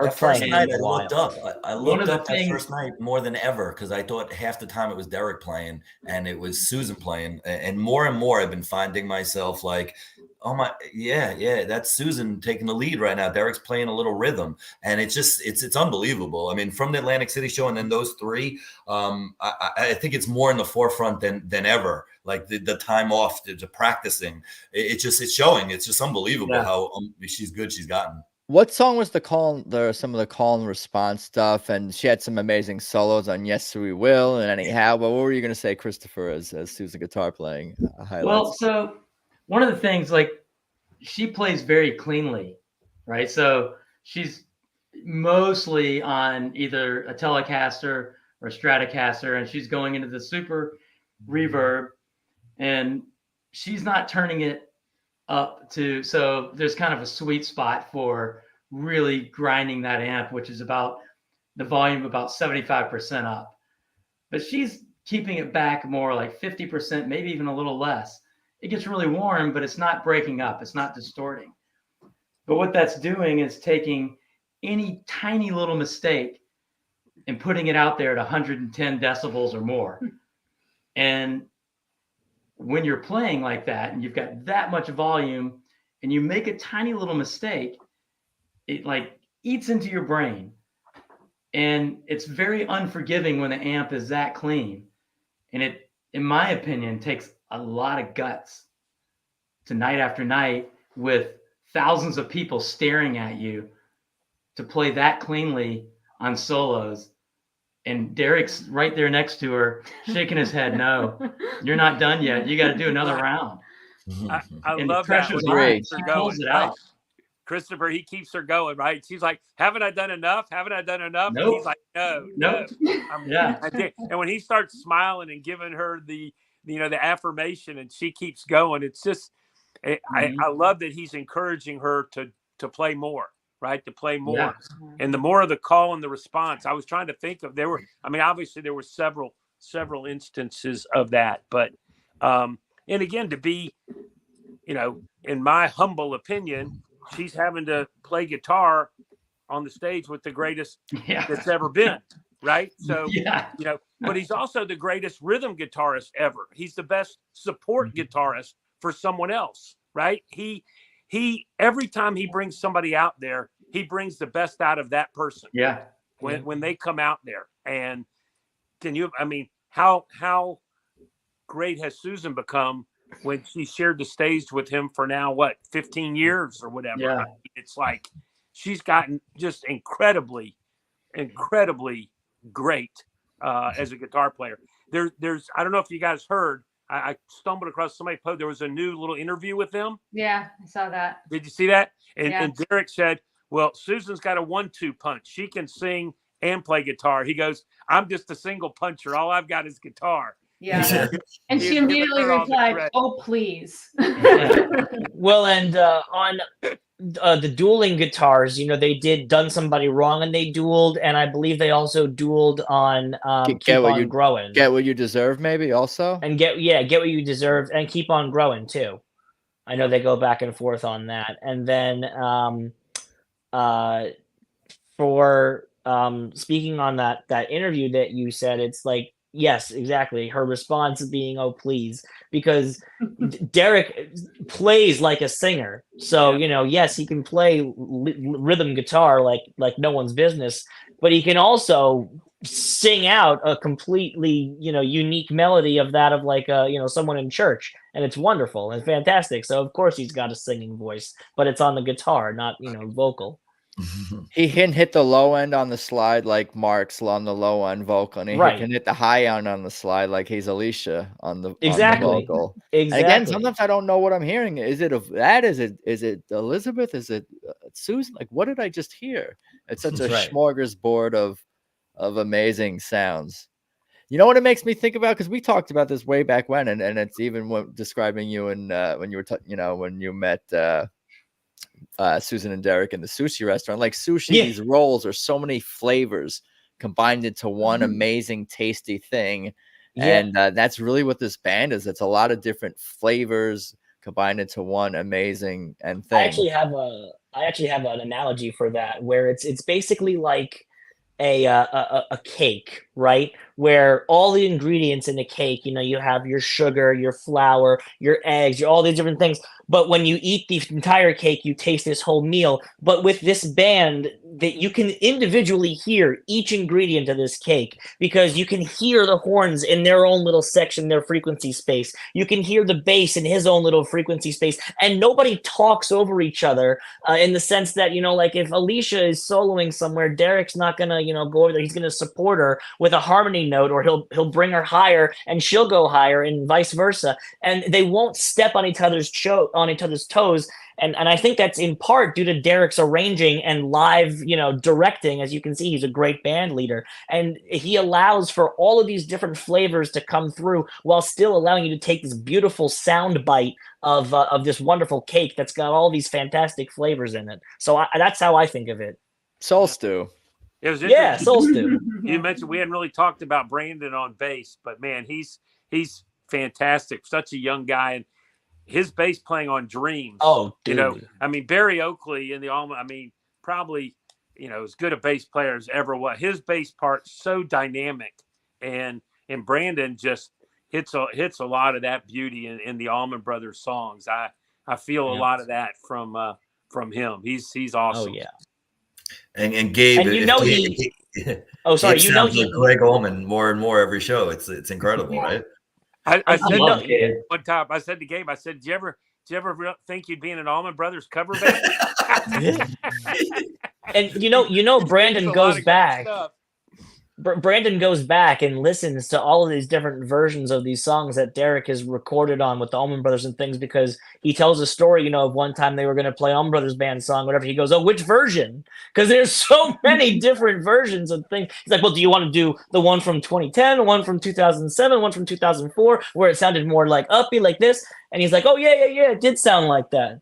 And that's the great thing about this band is they're so dynamic, and they have so many different styles and approaches, and the same song can be done 800 different ways. Yeah, it's the difficult part that I have when explaining to people that I go to 3 or 4 shows in a row. They're like, "Isn't it the same thing every night?" I'm like, "No, you don't get it, man. It's like it's a whole different ball game." No, I'm a liar now. I told a few people that were like, 3 in a row you're going to? And I go, yeah, they won't repeat a single song. I feel like I'm a lie. You said the same thing, Dave. That's why you can see 15 shows a year, because they don't do the same song. They don't do the same show. Every show is completely unique. It's just, it's what keeps us, make me go to maybe DC for the next 3 days and pack in the morning. I don't know. You better get down there, Randy. I was almost a little surprised. I'll be disappointed. I was almost gonna say I was maybe not surprised, but now that we're thinking that, or talking about how they did a couple of repeats, they could have done a Midnight in Harlem night 1 and night 3. Right? No, I think they always used. I always think they closed the Beacon Run night with Midnight. I feel like that's a staple. But they've done Beacon runs with more than one Midnight in Harlem, have they not? Yeah, they did 7 shows last year. Yeah, right. When they've done 5 or 7. Yeah. Yeah. I think this will be like you bring up Midnight though. Can I talk about the fact that we got a little Martha hint at the start, not just a swamp raga, but we're in the mecca of Allman Brothers, and we get a full little Martha, not just a tease. Beautiful. Yeah, we got a couple of teases. We got we got a blue sky tease. We got a Maki Magni out of Idle Wind. Long tease. That blue sky was more than a tease too. I keep seeing people. I'm like, it just keeps going. Yeah, it was a full. It was a full. Yeah. But I won't say it was a full because there were no lyrics. But so it was a tasteful tease. But Idle Wind had Maki Magni, which is a Derek Trucks band tune. Yeah. There was like so many little spots that I was just like, oh, that's a nice little, didn't we get a simple things tease, or did I imagine that? We got a simple things tease before going into one of the songs. I think maybe it was I can't remember. I'm pretty sure we got they did do something before, like you said before. Last Night in the Don't Rain. Drift Away. They did a little something. That wasn't it though. There? Yeah, I'm gonna find someone in the also chat.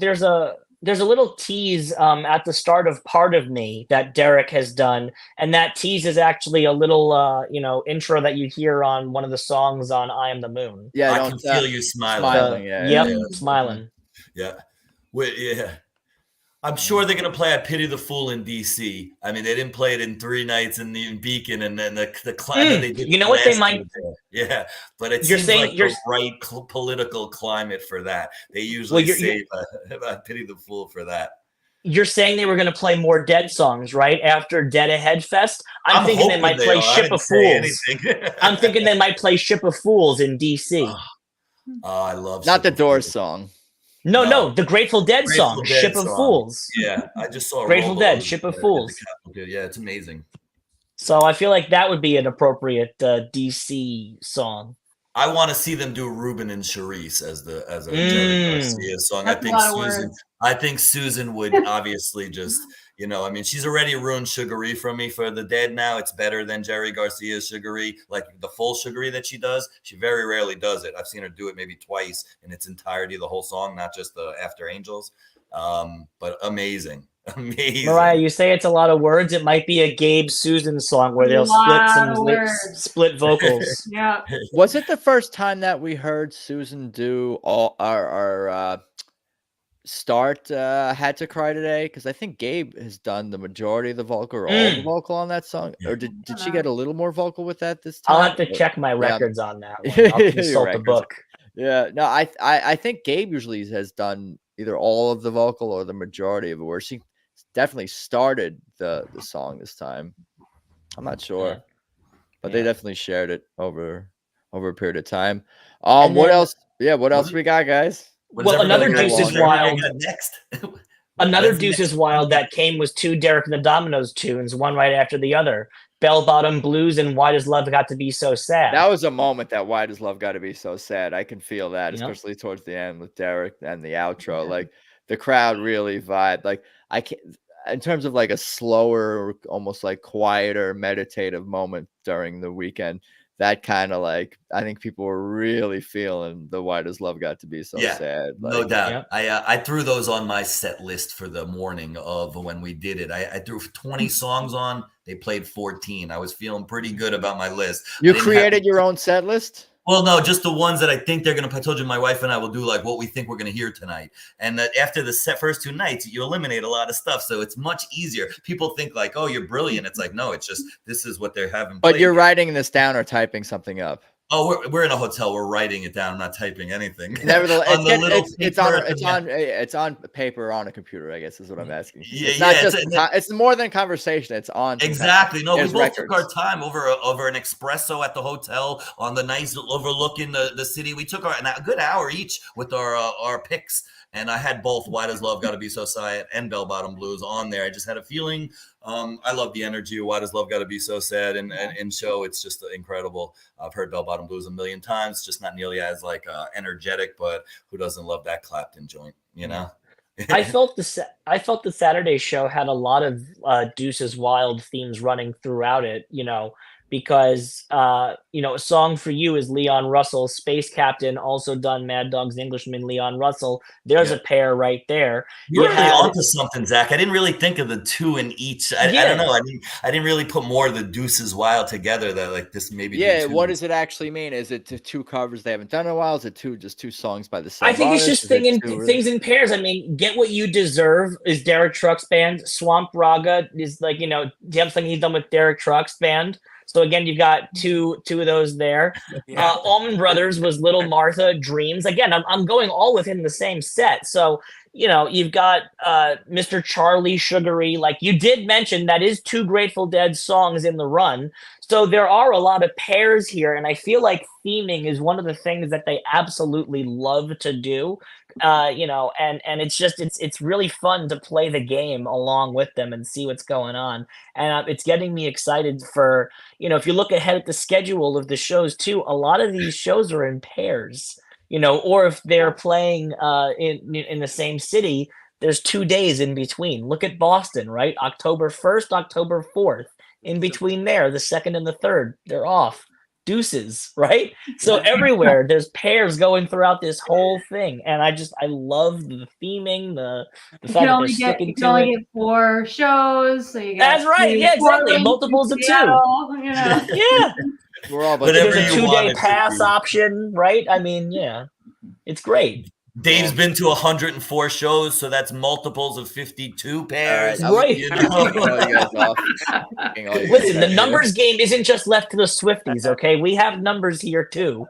So we've got themes. We're sick. you know. We're sick. But that's right. We're thinking too deeply about it here. Morning Dew is my favorite Dead song, but it's originally by Bonnie Dobson and Dwayne Allman recorded version. I'd be really happy if TTB plays it. I think Dan said earlier he'd be thrilled if they played Deal too, which would be a really good one. Right. That would work. Deal. Don't you let that deal go down. Yeah, not only for theme, but yeah, of course. And Yeah, Bob Ozzy wants to set up a fantasy Yeah, I like league. that. TTB Good idea, Setlist Randy. Fantasy League, huh? Oh, that would be fun. Picking songs. Only that if would we be get fun. Derek involved, we'll tell him like he could have all the Jags players, but we're really just picking the songs that they play. We all put them together, and somehow we send them to Derek to see if he ever picks anybody's. You win the big prize. That'd be great. That'd be great. Derek on Deal would be amazing. Daniel Marino. Thank you guys for hanging in the chat and hanging Yeah, out. Daniel, it'd be the only fantasy league, the only fantasy league branch tree that Derek would be really upset that he couldn't participate in due to conflict of interest. You know? yeah. Inside information. Yeah, exactly. Places a bet and says, "Oh, I bet they're going to open with woman to woman," and then they do it. He's like, that was my team. I won. So what does everybody got coming up next? I know, Dave, you said the next next? time I'll see you is in Miramar Beach, right? Yeah, and I got St. Augustine in a couple of weeks, so those are my next. And Ann and I are scheduled to do Red Rocks for the first time ever. We've never been, so. Oh wow, you've never been to Red Rocks? Never been to Red Rocks. Oh, wow, my friend, that's I was my there favorite last year for the first time venue ever in the world. Yeah, I think you're gonna have the time of your life. Yeah. Oh yeah, They sound really good in Red Rocks. The sound is great. Yeah. Zach, what about you? What do you got coming up? Well, I've got 2 in Boston that are coming up, so that'll be fun. And I really want to pull one of the SPAC shows. I don't know which one. Probably the Saturday show I'll go to. Money's tight, so I'm going to try to figure maybe I wait until closer to the show, see if anything comes down on cash or trade. I'll pull a Lawn Boy ticket, and I'll have a good time and just dance myself to sleep. Until, hit me up if you're having trouble. I grabbed a few extra for the SPAC because I'm definitely. Oh, that'd be great, Randy. Intending to go. I'm intending to go to a lot of things, which is why I have tickets to DC and not probably be able to do that. But that summer tour dropped 50 dates. It was like I wanted to go to every one of them. I think Adam and I know. We need to find new jobs, revenue streams, so we can afford all the shows. Like, we need to add that to the plate because I wanted to do like 30 of the 50 that they announced. That's why I'm doing this podcast, so I can at least somehow be able to emotionally deal with not being able to get to all of them because I know all the songs, I know the band, and I know a lot of fans now. And you guys can describe what things sound. Well, what about smells like? And you got to be going to some, Adam. You got. Oh yeah, I did. I did scoop up L.A. and San Diego. Greek Theater. June 7th, Greek, LA, June. I actually grabbed a pair for the Greek. I'm thinking about coming out to in LA. You got to do that. You're a beast. You're a beast. I've never done the Greek Theater, and everyone keeps telling me. In LA or the Santa Barbara Bowl looks incredible. Yeah, were you talking about the Greek in LA or in Berkeley or in both? LA? Yeah, in LA. That's the one I'll be at. Now that Wednesday night Santa Barbara show, I may get itchy. What's the word? Itchy. That bowl looks incredible. I think it was their 2015. I think that was Sharon Jones was actually and Dap Kings and Wheels. That was Wheels of Soul. But yeah, those two, and maybe those three. The 3 Southern California and maybe Santa Barbara, and then maybe I'm itching maybe about Phoenix the following because I've never really been out to Phoenix. Nice. I kind of like the idea of seeing them off the beaten path. I think it's an evening with also. Okay. So I'm tempted by heading out to Phoenix. Adam, I'll give you a hint. More is always better. Yeah, that's true. Phoenix is only like 5.5 hours from LA, I think, give or take. And by the way, I think I got a bunch on there, but we'll see what happens. I'm really definitely hitting that SPAC show. It's on my wife and our anniversary on August 30th, so that's the Friday night at SPAC. So I'm definitely going to do that. The Man in Philly looks incredible. The Capitol Theater, I wouldn't miss either of those shows. Beacon, Brooklyn. I love the Cap. And then we're taking the boys. I have a 9 and 6-year-old every summer when it gets warmer and it's bigger venues. We take them. Last year we took them to Toronto. This year we're going to do Star Lake in Pittsburgh, and then we're going to loop around. I've never been to Meriwether Pavilion Post. Everyone tells me it's incredible. So we're going to get 2 TDB shows with the kids and a Pirates baseball game and some watermarks. Nice. That's super. You work a job in there somewhere, Randy? Yeah, I'm trying to find out how I could just not sign on and do that job that they pay me for. But I think I'm gonna have to keep the laptop open for a little longer. Trying my best, Dave, to work less and work smarter, not harder, right? And go to more shows somehow. I don't know. Awesome. And Christopher and Mariah, you guys got to Seattle and the Portland in May. Yeah, so fairly. I might have to just zip on down to Red Rocks. I don't know if I'm gonna be able to skip it. Do it, please do it. It's life changing. Yeah, I bit the bullet and did it. Year. I mean, that's our home is Red Rocks. Yeah. One drawback, you have to see me again, Mariah. You have to see me again. I know it'd be fun to see you and Ann again. Yeah, it's funny, all funny. You want to park in the upper north at Red Rocks. Well, we got it down. We know what we're doing. Oh, I know. I was talking to Dave. Yeah, he's such a TDB legend, but he hasn't been to Red Rocks, so I was just giving him a little. Upper North's got the best views. Amazing. Yeah, it hasn't been for not wanting to go, Randy. We've always had a family obligation the end of July. Yeah, and we haven't been able to get out. It hasn't been from from not of knowing that it's talking to I think I was talking to Papa Trucks. He said they're only going to see TTB in 2 places. You go to the Beacon and the Red Rocks. Right. That's what he said. That's what Papa but Trucks I want to see TTB in 3 to 5 places. So I'm going to not Red Rocks and 3 to 5 other places. There you go. But you just named 2 places. Yeah. Well, and that's what he said. I don't know. Yeah, I get it. I'm checking the other one off the list this year. So what's number? Well, if Red Rocks and Beacon are 1 and 2, what's Ryman and Warner's 3 Ryman, and 4? Orpheum, Chicago Theater. They played 25 times. Yeah, Dave, we were any place is good. I loved. I mean, that was our first time rating in Chicago, and mine too. Chicago Theater was. It was off the charts. Those are 2 of the best Tedeschi blues shows I've ever seen. They were unbelievable, bluesy, and just I thought the crowd was incredible there. We were looking to go back to Chicago. They're not playing obviously inside. They're playing an outdoor venue over the summer, but far drive, 15 hours with the kids. So we said I gave them the choice. I said, "Do you want to do Chicago?" It's actually on my son's birthday on July 31st, and they both picked the other one. I go, now I get 2 Tedeschi shows instead of the one out of Chicago. So this works for Dad. So it's. They can really take on.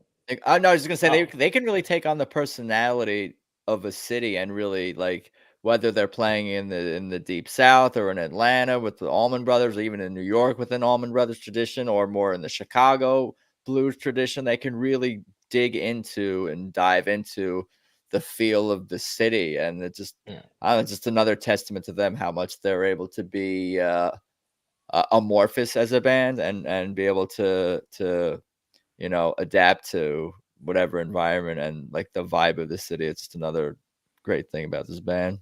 We're trying to adapt as well because there's no Ryman on the calendar this year. They're doing an outdoor venue in Nashville, and there's no Atlanta on the schedule at all. I know. Yet. That would be the first in a long time. So I saw no Indy, no Cincinnati. People were upset. They dropped 50 dates, and people, I thought of you though, and no Atlanta, because you guys, the Fox, that's got to be backyard for you guys. And it's usually a 2-night run. So, aren't those? Isn't that more conceivable and easier to somewhat add to the schedule later on at some point? Atlanta. I'm praying. There are hop, skip, and a jump. I mean, not every band member is a hop, skip, and a jump, but for the majority of them, it's a fairly hop, skip, and a jump Atlanta, right? Yeah. There's a lot of home based here. Yeah. Yeah.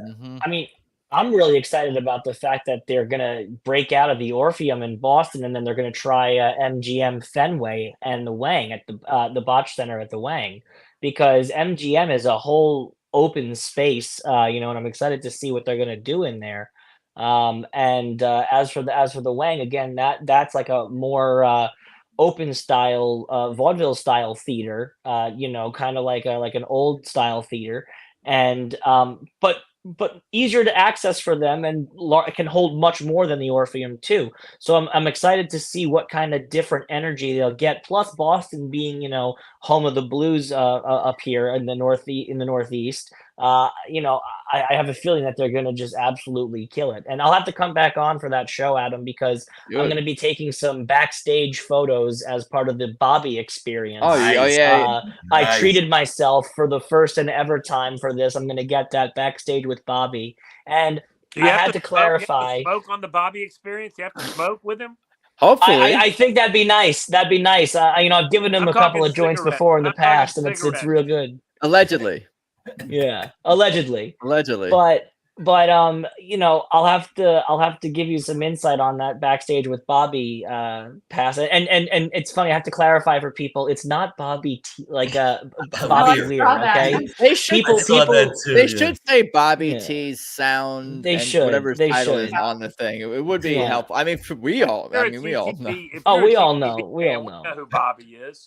That's but some people, but there are people out there who might be willing to spend or splurge on that, who aren't experts, who are like, yeah, let's do it, let's split. But it's interesting to hear you talk about getting the VIP or whatever, the backstage Bobby, whatever the package is called. But it's another thing. It's another one of those like trade-offs. It's like, do I want to go travel for a show, or do I want a VIP experience? Do I want to go to 3 shows, or do I want to go to 1 show? Do I want to go to 4 shows and sit further back, or do I want to go to 2 shows and try to sit up close? Like, there's all these The answer is do trade-offs. everything, and the music the is David not answer. going to be there forever, and the money you won't miss. Do it all. As much as I lucked out. I lucked out on that ticket because as much as you can. Yeah, exactly. I lucked out because when I logged in on presale on Swamp Presale, I saw and I was like, oh my God, that is a front row, dead center seat. I'm putting that in my cart right now. That's going to be mine. I'll take a look at the price later and talk to my girlfriend about it and be like, look, I got to understand. I got to do this. This is for me. Peanut butter for dinner this month. Yeah. It's she loves me so much, and she knows that it's something that I love, and she says, as long as it makes you happy, do it and do it and take advantage of that. Take advantage, exactly. Bobby T tours great, says Bob Ozzie, an endorsement. Thanks, for it. Bob. Why is Ozzie not on here? You banned him from your show? No, I didn't ban him. Not everyone is super duper. Some people like to lurk behind the scenes more, and I get that. Yeah, he's been on, hadn't he? Yeah, he's been on. Yeah, he's been on. He knows he's welcome. He likes to listen to y'all. He likes to listen. I get it. But anyone who did go to the shows, like I've been saying on the various social media, reach out and join. I am reticent to just post the link to join for publicly or in these groups. With every yo-yo will pop in. But yeah, if anyone out there is going to shows upcoming, definitely reach out. Or now I think we're gonna wrap up tonight. But thank you guys, I appreciate it. Any last words, or does anyone have anything else to say? Does anyone want to plug or promote anything? Even I'm down for that. That's cool. We should promote the Swamp Family app. Right, I will be doing that, of course. Swamp Family app. So you took over the table, Huffle. So you were. I did. Yeah, Ricky and I got a photo, and he was like, "Why don't you take a seat at the table?" And I was like, "Wow, I feel important." So I took over the merch table for a little while. That was fun. The Swamp Family table. Yeah, between aisle 2 and 3 on the floor at the Beacon. And I was slinging memberships because it's the only way to make sure that you secure face value tickets. It's a real shame. The people next to me paid at least 3 or 4 times what I paid in order to sit in the exact same seat next to me. Yeah. We're cutting ads here. And on the same night, on the night of the show, there were seats further behind me in the upper balcony that were like $300. And reminder, I paid like $65 plus 20 in fees for an $85 ticket. So, and it's such a shame because I almost wanted to like, call Ticketmaster on these people's behalf and yell at them.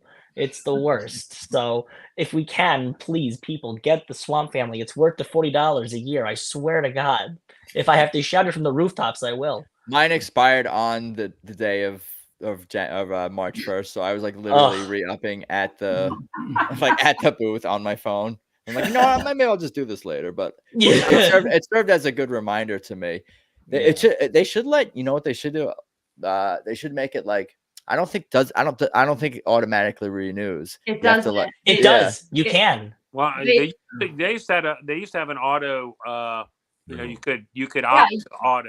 So they switched providers, and now with this most recent cycle, the auto renew did not work because you had to switch over to their new system. But if you log in now, you can manage the login and make it auto renew. So next time around, it'll just charge you the $40. Yeah. Just take all my money, and I'd rather not think about it. Please do. And by the way, I would pay an extra $20 a month to get soundboards on there. Like that you want to say. To get live fish type material where you get a streaming of a 24/7 swamp. Call it swamp radio. I don't care. Call it swamp radio where you just tune into a link and you get all of these live recordings of soundboard quality mixes of their favorite selections from over the years of the recent tour. And then, when they feel like it, drop the occasional full show or a best of, but give us more live stuff because that's where they shine. So like, I would say, please take all the money in my bank account right now for the freaking soundboards. I'll pay whatever. We have a list. The Fish fans do it. We have a list. Soundboard recordings, pit. We went over the last couple episodes. Pit, standing seating, GA pit. There's a few other things we wanted. What did we want? Women's cut on certain T-shirts. I think there was a few demands. We want place to dance. Actually, this came in a women's cut. This is the unisex cut, but this came in a women's cut. Yeah, there you go. Cool, guys. Yeah, but it didn't have the black around the rings. I know. I know. Nice. I'm gonna let you guys go. I appreciate it. Keep me. I have it on the record now, which shows you guys are going to. But definitely keep me posted. I'll bother you guys. I want to keep doing more recaps coming up. I gotta. If you're going to the Warner, reach out to me, and I'll have get people on for that one too. Definitely want to do a recap. Probably whatever the night is after the run. That tends to be best, or the day after. I try to do it on the days the band's off, kind of follow the flow of the band. But thank you again. It was good meeting you, Christopher and Mariah, and in New York City. Super fun hanging out with you guys and whatnot, and waving to you, Zach, from the balcony and our upper balcony. Yep. I looked up and then I looked up higher. And then I'm sorry I missed you, Randy. We'll have to do it again sometime. Come out to California. Yeah. Gotta come out to LA. Safe travels for you guys flying out in the morning. Right. Yeah. You're still some of you guys are still all over the country. But thank you again, guys, and let's definitely talk soon. Thanks, Adam. Thanks, Adam. Oh, thank you guys. Later. All right. So there you go. That was, what was that? Episode 143, recapping Beacons nights 2 and 3, and a couple of more conversations about night 1 and whatnot. I don't even know what else to say about this weekend. It's all a blur. So many amazing moments. I can't wait to dive into some of the more video, not necessarily even like watching full songs from start to finish, but like seeing a lot of these like just little moments, because I'm mostly looking forward to, of course, just diving back into the audio and listening to these shows over and over again. I definitely appreciate those tapers who recorded the shows, and I've already started to dive a little bit back into those. I'm trying to think if I have any other like notable moments to mention. It's just super amazing weekend. The Friends of the Brothers shows again were super cool and kind of re-energizing in a way. Like after the shows ended, and then you walk into this room in the Iridium, and there's this live music there, and there's an energy to this space. It almost like wakes you up and reinvigorates you. And then, of course, to see TTB members pop in, definitely brought an energy to the room as as well. But I think that's pretty much all I got for today. Hope everyone is doing okay out there. Please subscribe to whatever platform you listen to podcasts on. I'll definitely put out an audio version of this. Subscribe on YouTube at Tedeschi Trucks Podcast on Instagram, adamchoit.com for all my personal stuff, Tedeschi Trucks Podcast.com will get you to everything related to this show.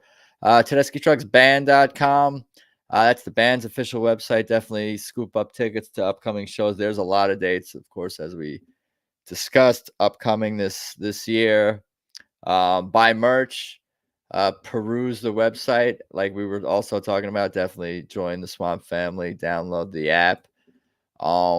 I think that's pretty much all I got. Thank you to the band, the crew, the fans, podcast guests, listeners, Bob Beatty, Alan Paul, everyone, Bobby, the crew, the waiters, the bartenders, and all these different venues, the Iridium, the Beacon Theater, mom, dad, family, friends, my friend Neil and his wife who I stayed with in the city. The Airbnb lady was super nice. Just an amazing New York trip all around. And looking forward to getting back to the West Coast, I suppose, and hearing all about the Warner that's coming up next. But again, I think that's all I got, and let's definitely talk soon. Peace.